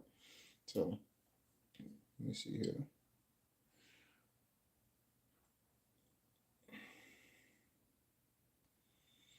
I don't think I like that at all. And it almost looked like I copyrighted it from somewhere. But to be real with y'all, I actually created this um, from chat, of course. Told you I use it, y'all. I do use it. You see this? We had a long conversation until we got on the right page, And this is how this chart started. I said, I need a chart for warm season grasses, specifically Centipede, Bermuda, St. Augustine, and Georgia. I needed to show me the pros and cons of each grasses, like where are they great or poor at. Get my terminology, but that's how I talk, y'all. Um, Here's a chart comparing Centipede, Bermuda, and this is what it shot out. This is what we started at. And you can see it says established method, all this stuff. And here's some takeaways. And I was like, nah. I said, that's cool. Add more. And so it added more. It added more sections. I was like, okay, add more. Let's see how deep you're going to go in till I feel like I have enough information. You see it added batch buildup and all that stuff, soil preference, pH preference, all cool information. And all this information, I gotta still do my due diligence and go back and check my resources and fact check basically. But it created this chart. And then I said, hey, color each cell using bad as red, okay as yellow, and green as best. And basically, I was just trying to get a grading, some type of grading system, right? So you see, it created slow and poor, both as red. And I thought it was cool and it works for what I was trying to. So it created this chart. And after that, I was like, well, now remove these features. I don't need the common problems because they put text within the frames there. You see, I don't have soil preference as well because it has text. I just wanted to get it really, really simple for anybody to understand. Not to say they won't understand this, but I just feel like it's really big and a lot of information to digest. And people will be using it as a guide for sure if I was to roll with that method or whatever. But I didn't decide to go with that. I wanted to narrow it down so it's a little bit more focused based on what I want people to take out of it. Um, Removing the establishment method. Um, where is it said that? It says seed and sod plugs. Like if somebody is inquiring about a sod installation, not I don't really necessarily need to give them, hey, you can establish by seed or sod, but is it helpful information? Possibly, because there's certain grass types that don't come in seed, as you can see. St. Augustine doesn't come in seed; it only comes in plugs, sprigs, or whatever, or sod. But it does show Centipede, Bermuda, and Georgia to be able to have seed. But I don't recommend seeding at all.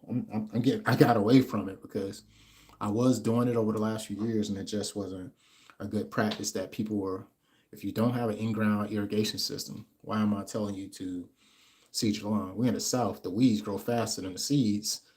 Um, your grass seeds, especially when it takes multiple weeks to germinate. So I really got away from the seeding. I leave that battle for somebody else. I don't want to set out expectations that I'm not able to fulfill. So got away from seeding. Um, So put a stop speed second. So then I start to tell it, hey, let's put these things in a specific, order so we can get it organized. But at the end of the day, this was my end result. I was comfortable with rolling with, and that's what I did. This chart right here. But let me get back to it because I don't want to get too offhand. I'm not gonna put this on this. I'm not gonna put it on here because I feel like it's not necessary.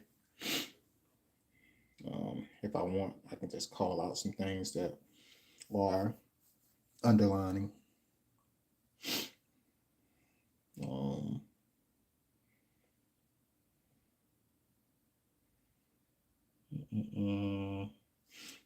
what I could do and what I'm probably about to do right now is go back in the chat and help it. That's what we use this for. Sometimes I have a block, or sometimes it's hard to come up with information sometimes. And when you got something like a chat GPT that you can brainstorm with and just explain what you're trying to get out in the point, and it can give you a starting point, really, really, really helpful. So I'm going back to this chart, right? And the reason that I'm going back to it is because I wanted to, it already know our conversation, what we've been talking about, because it has memory. I can literally go off of where we left off and dial into the information in a different format. So Right now, it says the key takeaways is Centipede, low maintenance, um, low mowing needs, but slow growing and poor at recovery. So that's something I can actually, if I wanted to, I can copyright this. I can actually, not say copyright, but I can copy this, put it into the thing because I got it to see these specifics based off of all of the previous information that I've already searched. So let me see, lawn maintenance, lawnmower needs, Georgia balance durability. You know what? I got one. Now, I got one for you. I'm going to say now.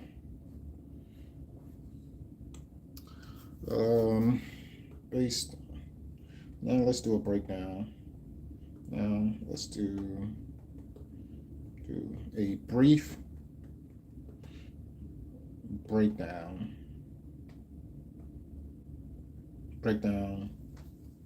Description that a client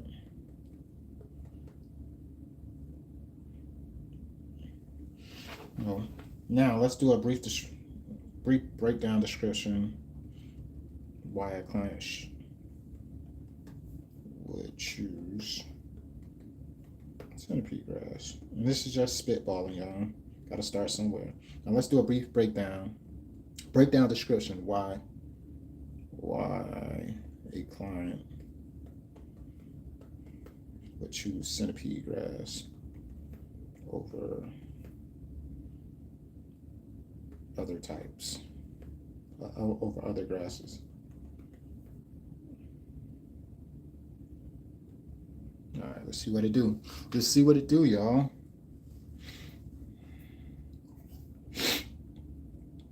Boom, boom, boom. Even though I know off the top of my head, I can say, oh, it's low maintenance, low, fertilization, etc.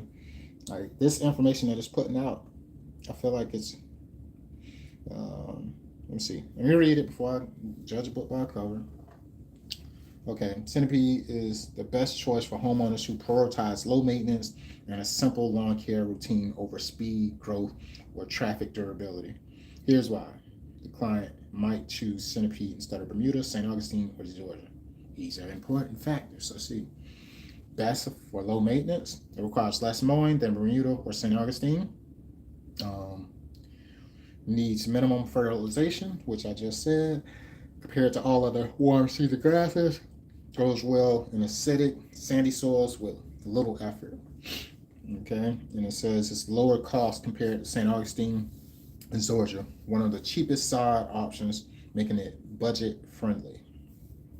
Okay, that right there is a little bit subjective because when they're inquiring about sod installation, it depends on the preparation that's going into the job is what make it budget friendly.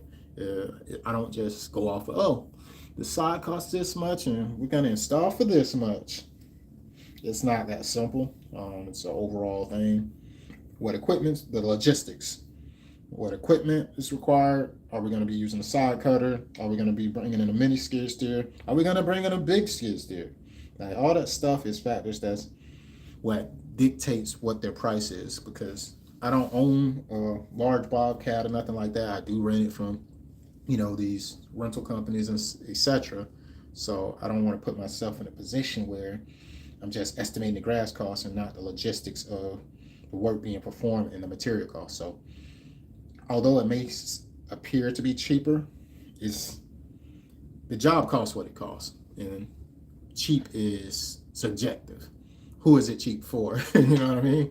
So when we're talking about the difference between the cost of the other grasses, given, yes, it is considered a cheaper grass, but it's really the labor and all that stuff that would make it more costly in the aspect of sod installation. So I'm gonna be mindful of when I'm listening if I decide to incorporate that. But I think I will have it to where they get that.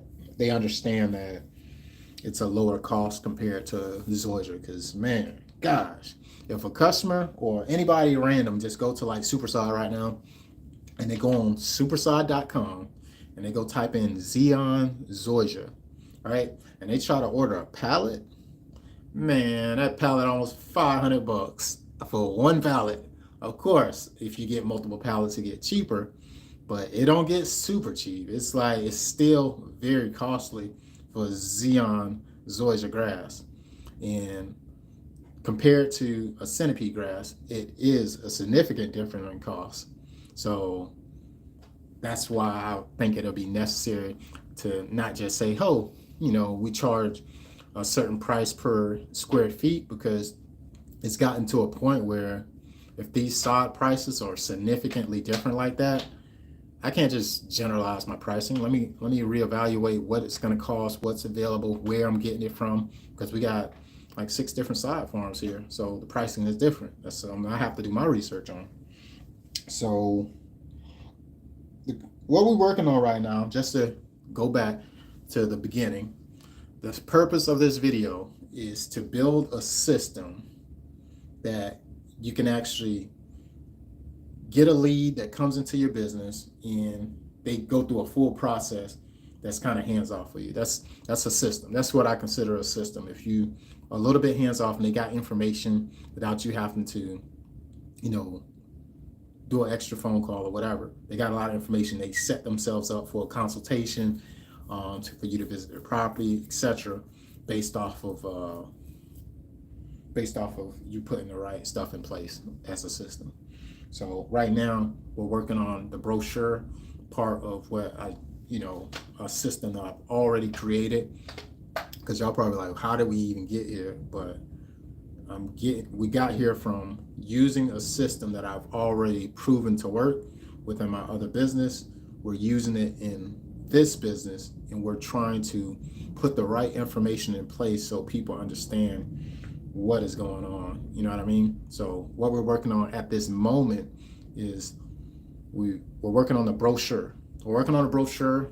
The lead form is going to be, blink of an eye. It's going to be easy to complete. So I'm going to try to give you guys the process of creating the lead form, also creating this brochure. We're going through that now. And then you guys will see a proposal. So there's many things that have to be created for this thing to be cohesive, everything to work together. So bear with me, because it is a process. If it was easy, everybody would do it, etc. But I'm showing you guys how I've learned to utilize it and the information that I put in place, because I feel like it's necessary. So bear with me. If you got questions along the way, feel free to ask. It's going to be a long screen because I'm trying to complete it.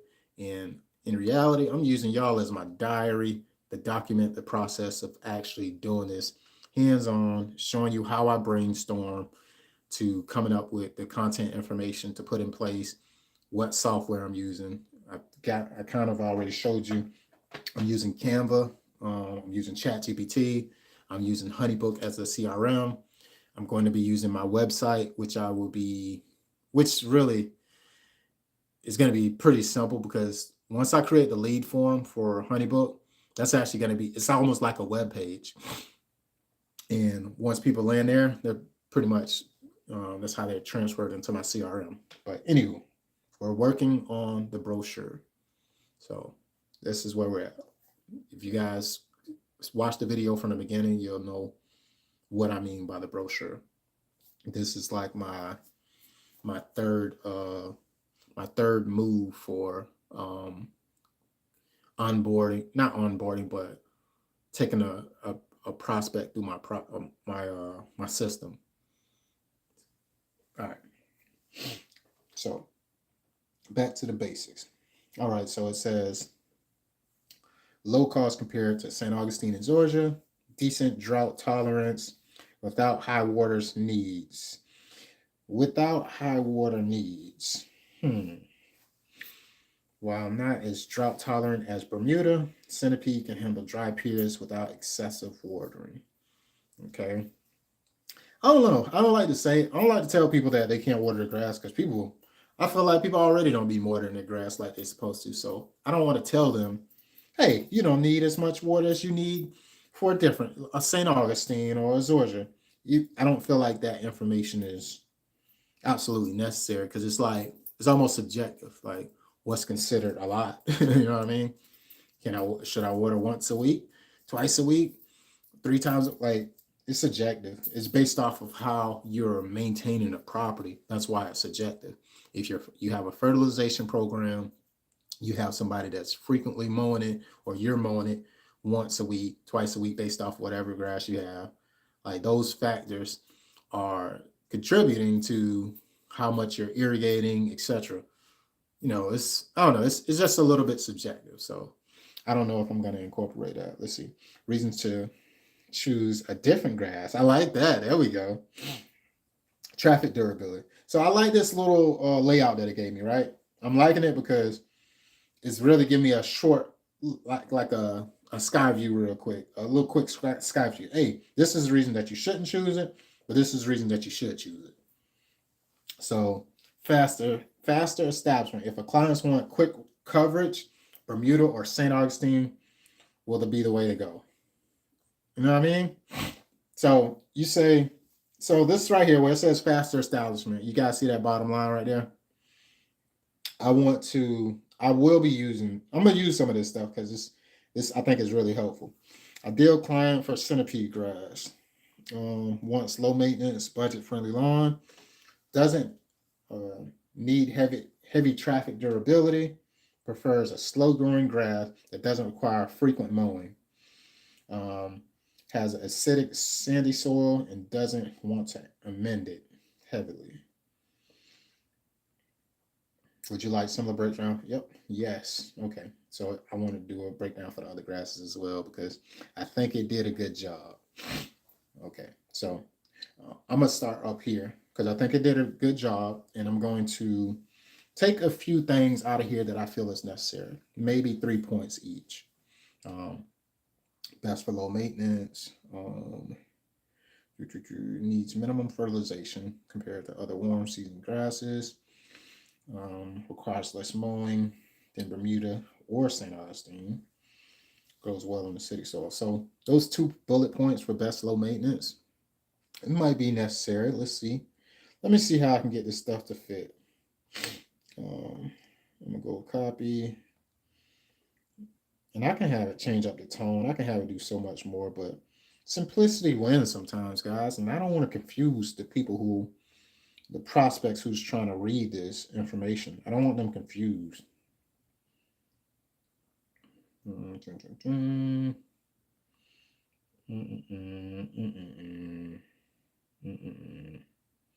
All right. So I'm going to copy this. I'm going to go back to Canva. I've already got 1 bullet point. I'm going to delete this chart because I was going to use it, but I think it'll be overkill. So I'm going to just chill on that. I'm going to paste this information what I just got out of there. Of course, when you're copying stuff out of ChatGPT, it has its little symbol challenge sometimes. This is the check mark, basically, that you're seeing, or the bullet point. So, maintenance. I'm going to put this in I have to align it the right way. I'm going to align this stuff all the way left. And I'm going to minimize it a little bit just for me to get it in the right place that I need it to be in.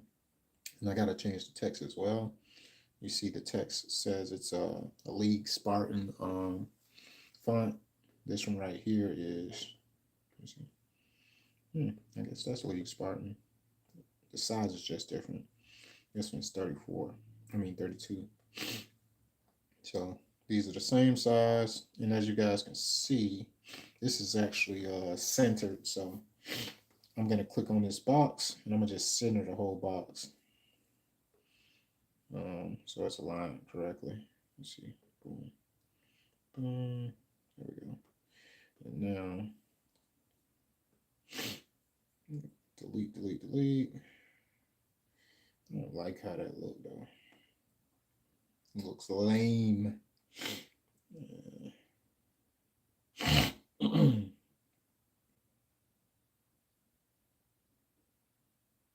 I think I got one better. I got one for you. I'm going to duplicate, and I'm going to delete. Just keep that slow maintenance right now.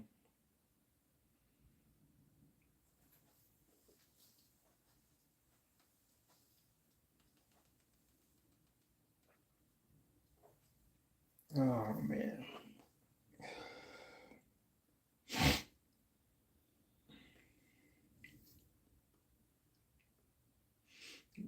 Keep that, and then I'm going to put a little bit of effect on it, guys. I mean, boom.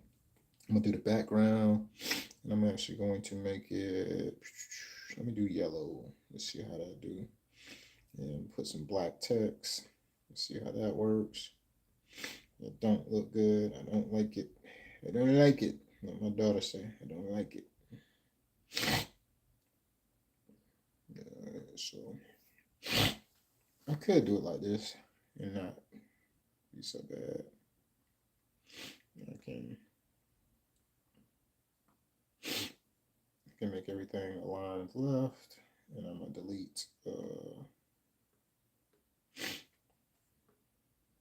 first line, being that I incorporated as a title.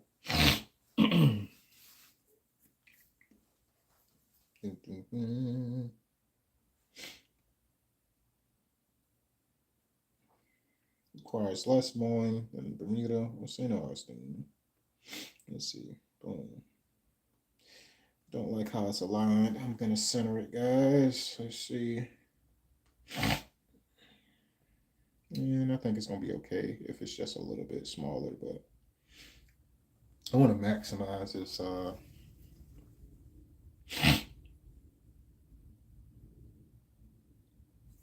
me see how I can do better at it. Maybe put bullets and delete the last one. And click off, click back on, align everything. I'm not opposed to that. See, sometimes you gotta just play around with it, man.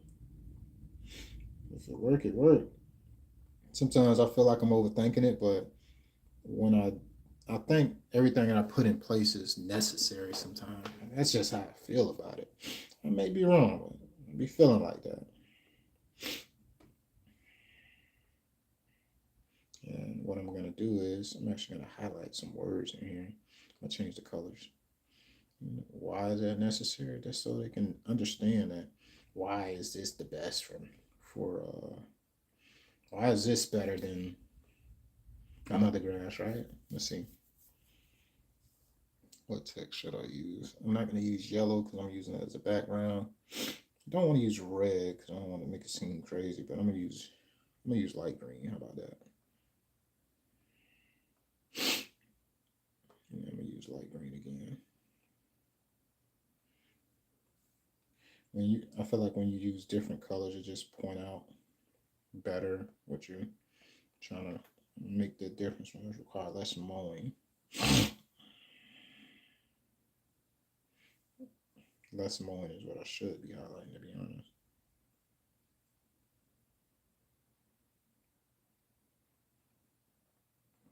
Okay, I think that's good for that piece. I'm gonna go back to my ChatGPT form here because I want to continue to. Oh, I hit the limit for my free plan for the day, guys. Oh no. Yeah, I'm cool with that. I have more than enough information to complete this thing that I'm working on. And besides what I don't information I don't have, kind of freestyle it and use what I used to do before Chat GPT became a thing, you know. Okay. Lower costs.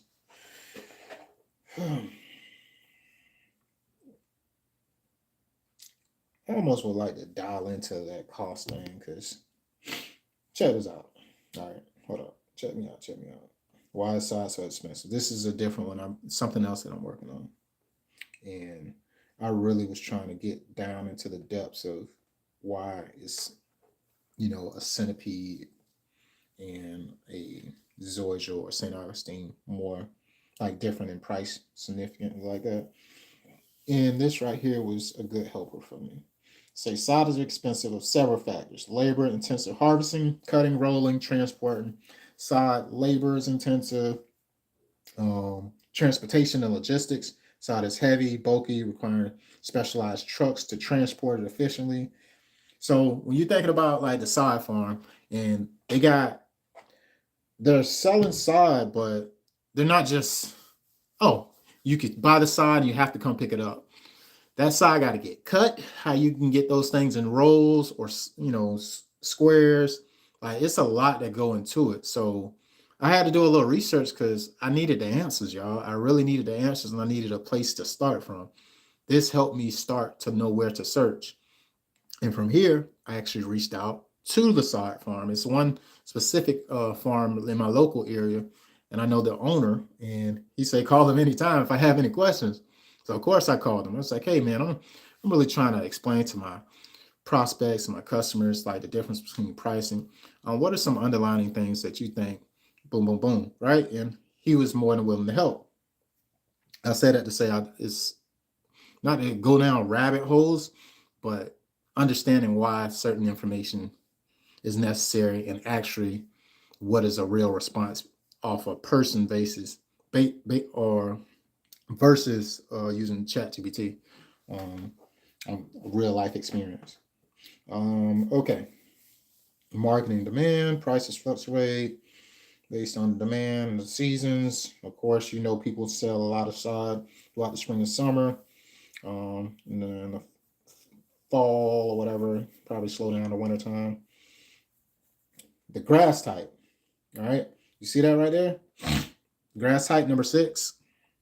It says premium sod varieties, such as drought resistant, shade resistant, are often more expensive due to selective breeding and longer growing time.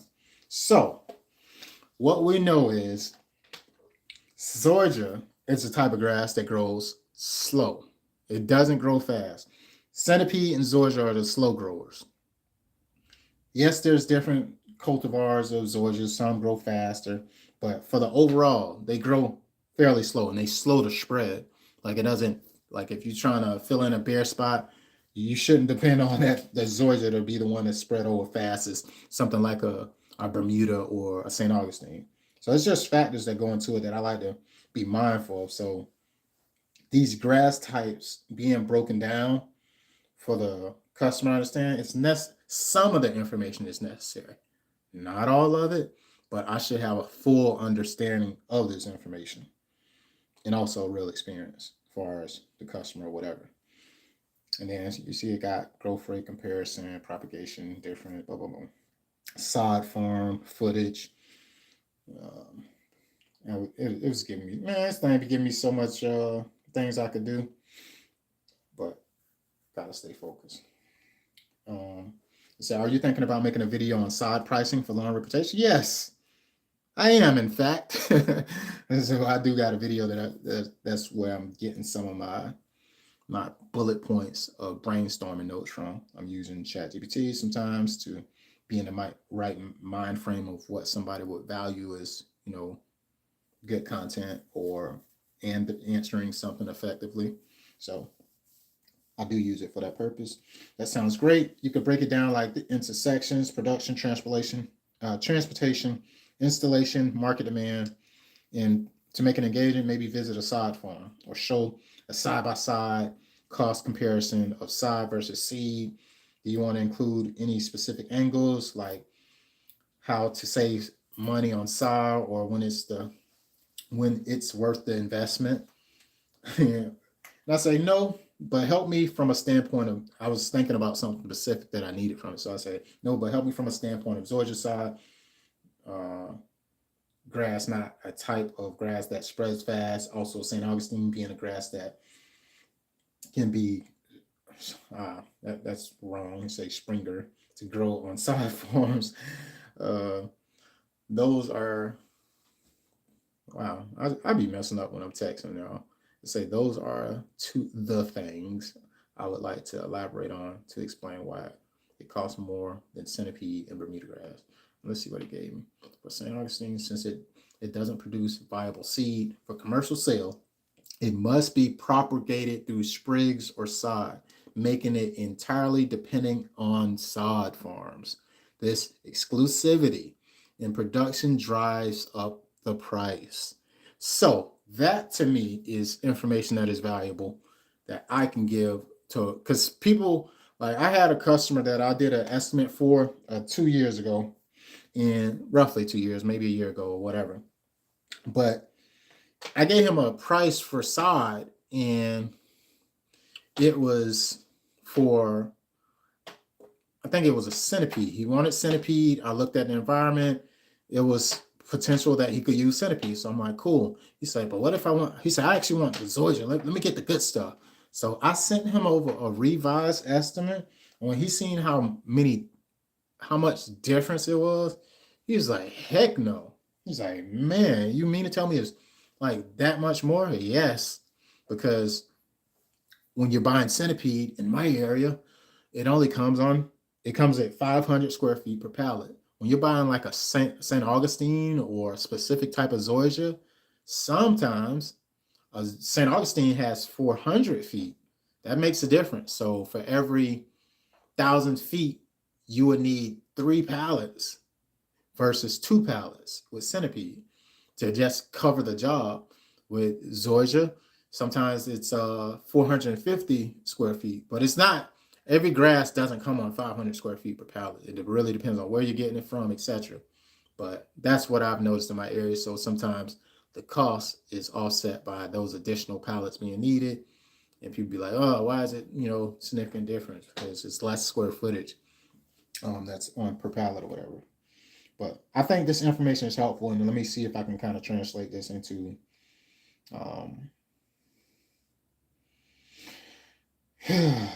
into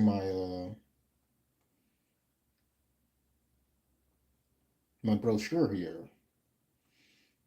Dun, dun, dun, dun. You could also mention that these grass require more intensive care and maintenance compared to centipede or Bermuda, adding to the overall cost.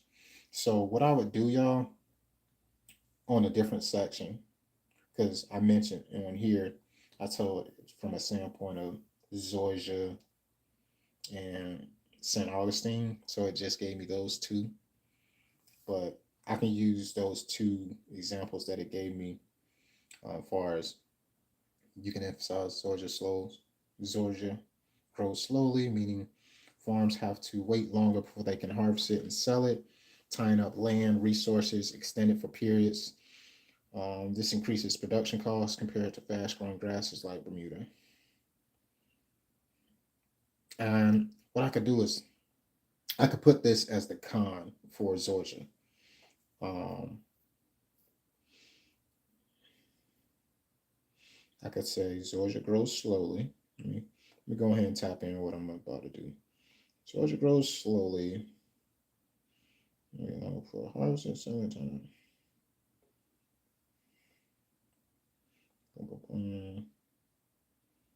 All right, let's see here. I'm gonna copy, and I'm gonna go back to Canva. And what I'm about to do right now is just, even though this says centipede, of course I got to change the picture and stuff. I want to go ahead and start putting information in place to build on others as I get the information. I'm gonna go ahead and paste this. Zoysia grows slowly.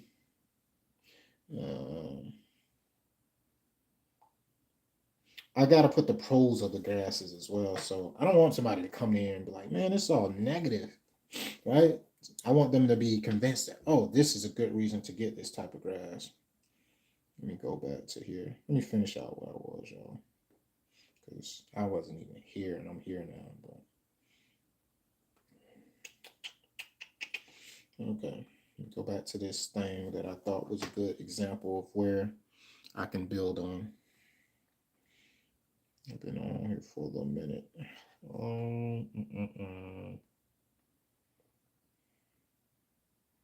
I think what I'm gonna do, guys. You see my process of building a system. You can actually build a system in your own way, etc. You hopefully you understand uh, everything that kind of going in place here. If not, leave some comments, and I'll try to be more organized on. It's hard to stay in one place sometimes when information is sourced out of multiple places. So yeah, let me see here. What's going on? Oh man, I've been on here for about 2 hours. Oh man, what is happening? I got about another 20 minutes with y'all. I'll make it 2.5 hours. I'm gonna go ahead and shut it off. But that means I need to get to it sooner or later. Let's at least get this brochure created. So that part of our system is in place. And then we're going to go again tomorrow and we're going to go through, we're going to create the lead form. The lead form is going to be much simpler because it's less information. This right here requires research and information to put in place. So that's why this process is a little bit longer. Of course, on top of a little bit of my babbling to give you context into why I'm doing the things that I do, why I, insert certain information, etc. I even use it for certain stuff. I use it for many things, man. Hey, help me create a deposit request facade.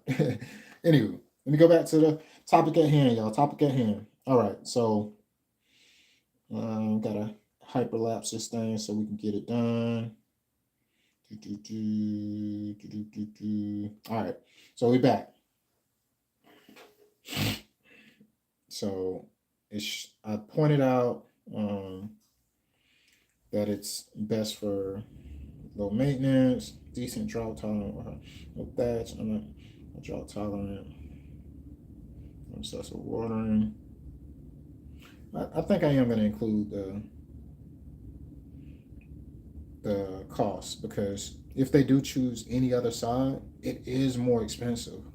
It is more expensive just because the sides is just more expensive from a from a wholesale standpoint. It's just more expensive. So I am going to include that piece right now. Let me incorporate it real quick. And I'm going to duplicate this.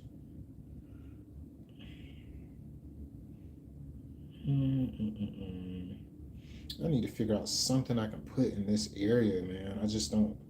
I don't like how it looked bare right there.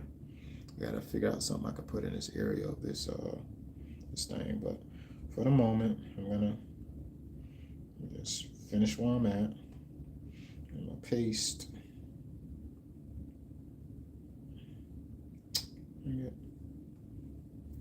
What happened? What happened? Okay.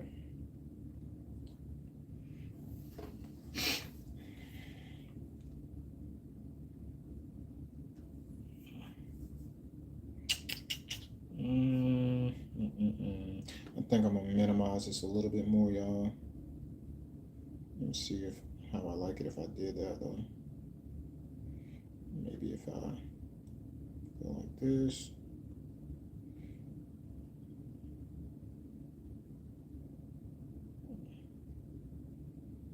I don't know. Look, this right now to me, it looks too crowded. There's too much going on, so I'm not gonna do that for a fact.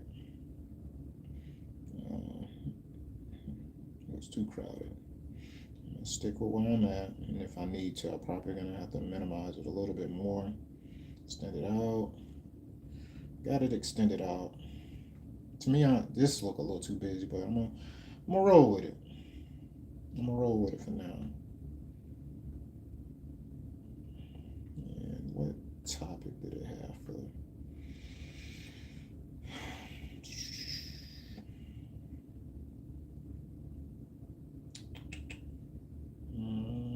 Lower cost compared to other grasses.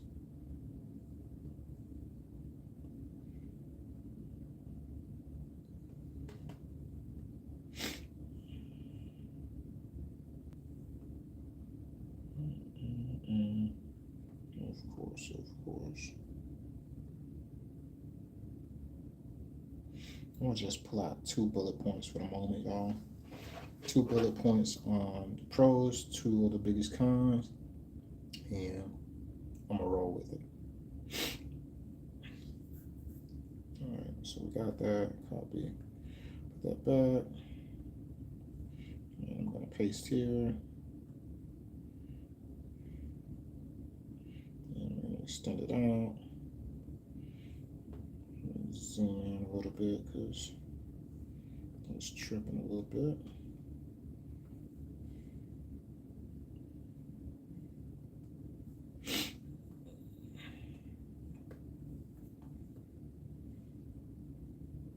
And let's see if I can extend this out if it don't look funny.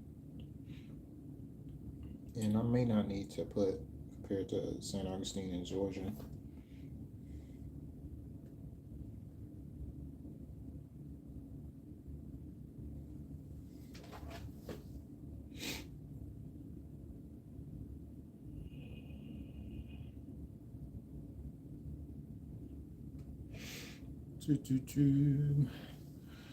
Take a seat. Oh man. The cheapest option is for making it budget friendly. I like to make sure everything's aligned correctly as well, guys. You see those bullet points right here? I like to make sure that stuff is, the bullets are aligned with each other. See those pink grid lines that keep popping up? Basically let me know I'm in the right spots. Got that. Zoom out a little bit.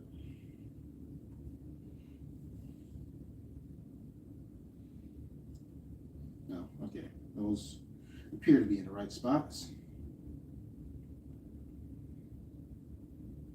I think that title for let's say a lower cost compared to St. Augustine is a bit much. I like that it gives context, and if I put lower cost, maybe it still will work fine. One of the cheapest side options, making it budget friendly. All right, I think I am gonna take St. Augustine in Georgia out.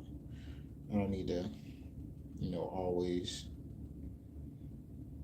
tag the other ones like that, but they do need to understand what's going on. All right, so got that. Let me make this centered. I want to center this with the other yellow box. You see that grid line? And I don't want it so close to this text right here that I got it hovering over.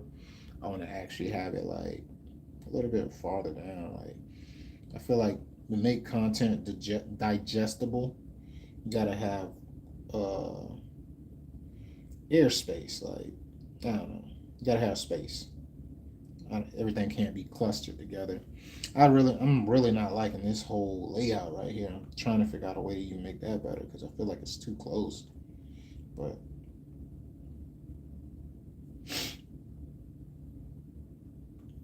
I could just put these 2 points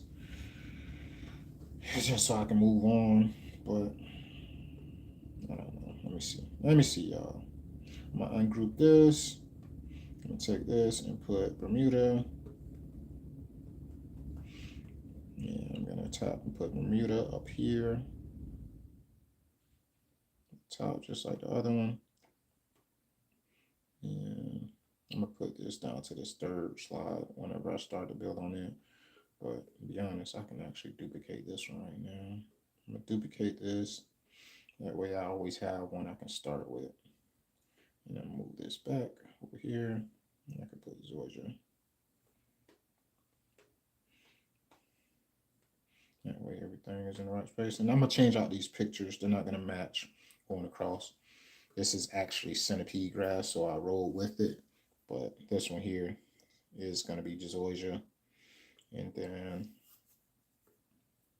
I can go ahead and get some context for Bermuda. I got about 10 minutes with you guys. I'm trying to build. I gotta run. Gotta go out and get the money, y'all. Gotta go out and run these errands, do these estimates. Um,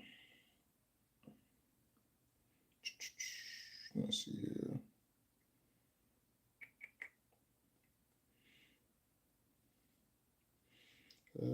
Fast growth and establishment grows much faster. It feels quickly and weed resistance once established. I think that's important.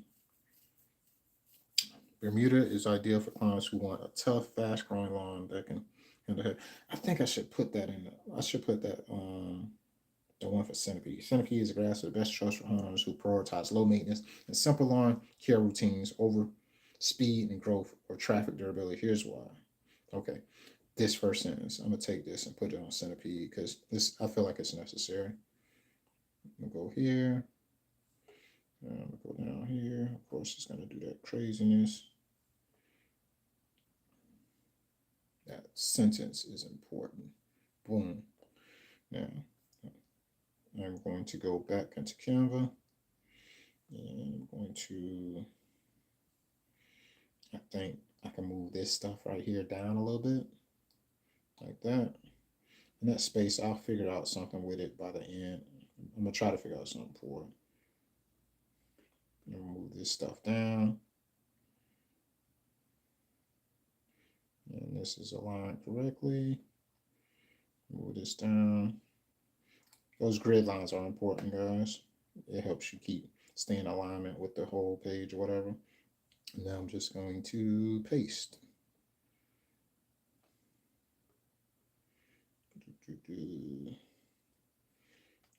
Cancel. Paste. There we go. Paste. Select all. You can't even see it. And it's definitely super small. All right. So it's on there twice. And I'm going to delete it once. And then I can figure out what to highlight. I can actually just make certain parts of it bold if I wanted to. I'm going to use this same text right here. So it's, oh, it's not multiple fonts. What the heck is it talking about? All right, I'm going to copy. I'm going to paste. There we go.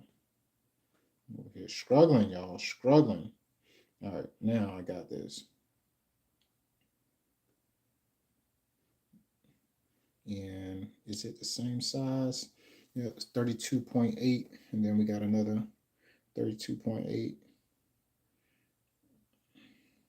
And I don't like how both of them say centipede grass is centipede. Like I don't like that. Centipede grass is the best choice. Centipede grass is low growing. Like, no, it shouldn't say that. It seems as if it's not organic. So I do have to figure out a way to paraphrase that to make it better.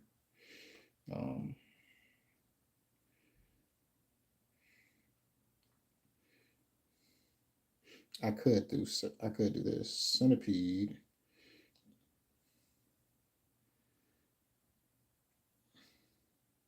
Centipede grass. No, I don't even want to say centipede grass at all. Let me see.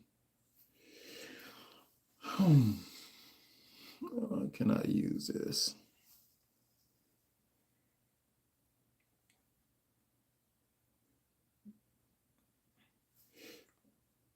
Centipede grass and of my ChatGPT request for the day, so I gotta figure this out. Centipede grass is the best choice for homeowners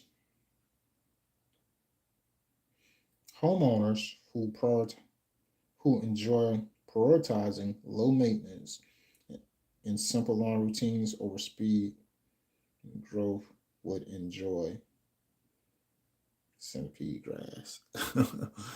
That's me freestyling a little bit. I think that'll work. Homeowners who prioritize low maintenance, and that's speaking directly to my avatar, like the customer. Like, hey, he's talking about me. That's why I want them to feel. Okay, so let's do this. Homeowners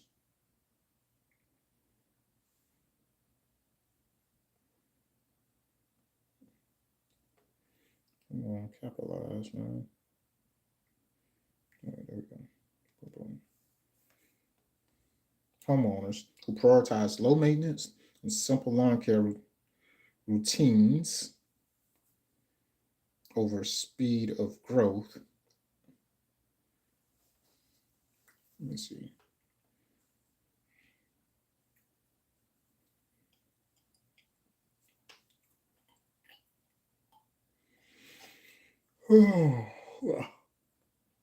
Oh, I think I'm gonna have to minimize this text a little bit, y'all, to make it work. Yeah, I don't like how it's not. I feel like it's a lot of information. I gotta make all these texts match in size because I can't go out like that.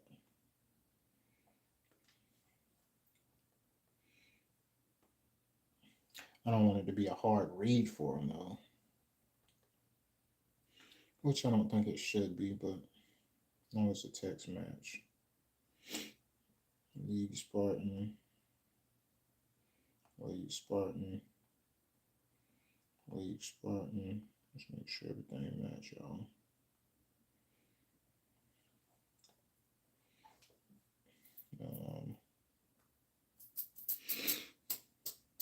Got 4 more minutes, y'all. Homeowners, this is incomplete. Homeowners who prioritize low maintenance and simple lawn care routines over speed of growth or traffic durability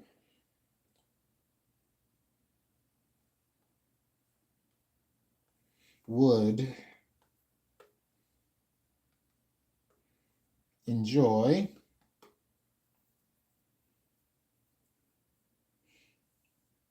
a centipede lawn. Centipede lawn. That makes sense. Is it the best explanation of it? Probably not. It works, guys. It works. We got to jump out the plane and figure out the parachute on the way down. Got to start from somewhere though. And as of right now, I like how this coming together. You guys see how that's going to flow together. And what's going to happen? Just for a little bit more context, let me see if I can put this thing in the right presentation mode. Oh.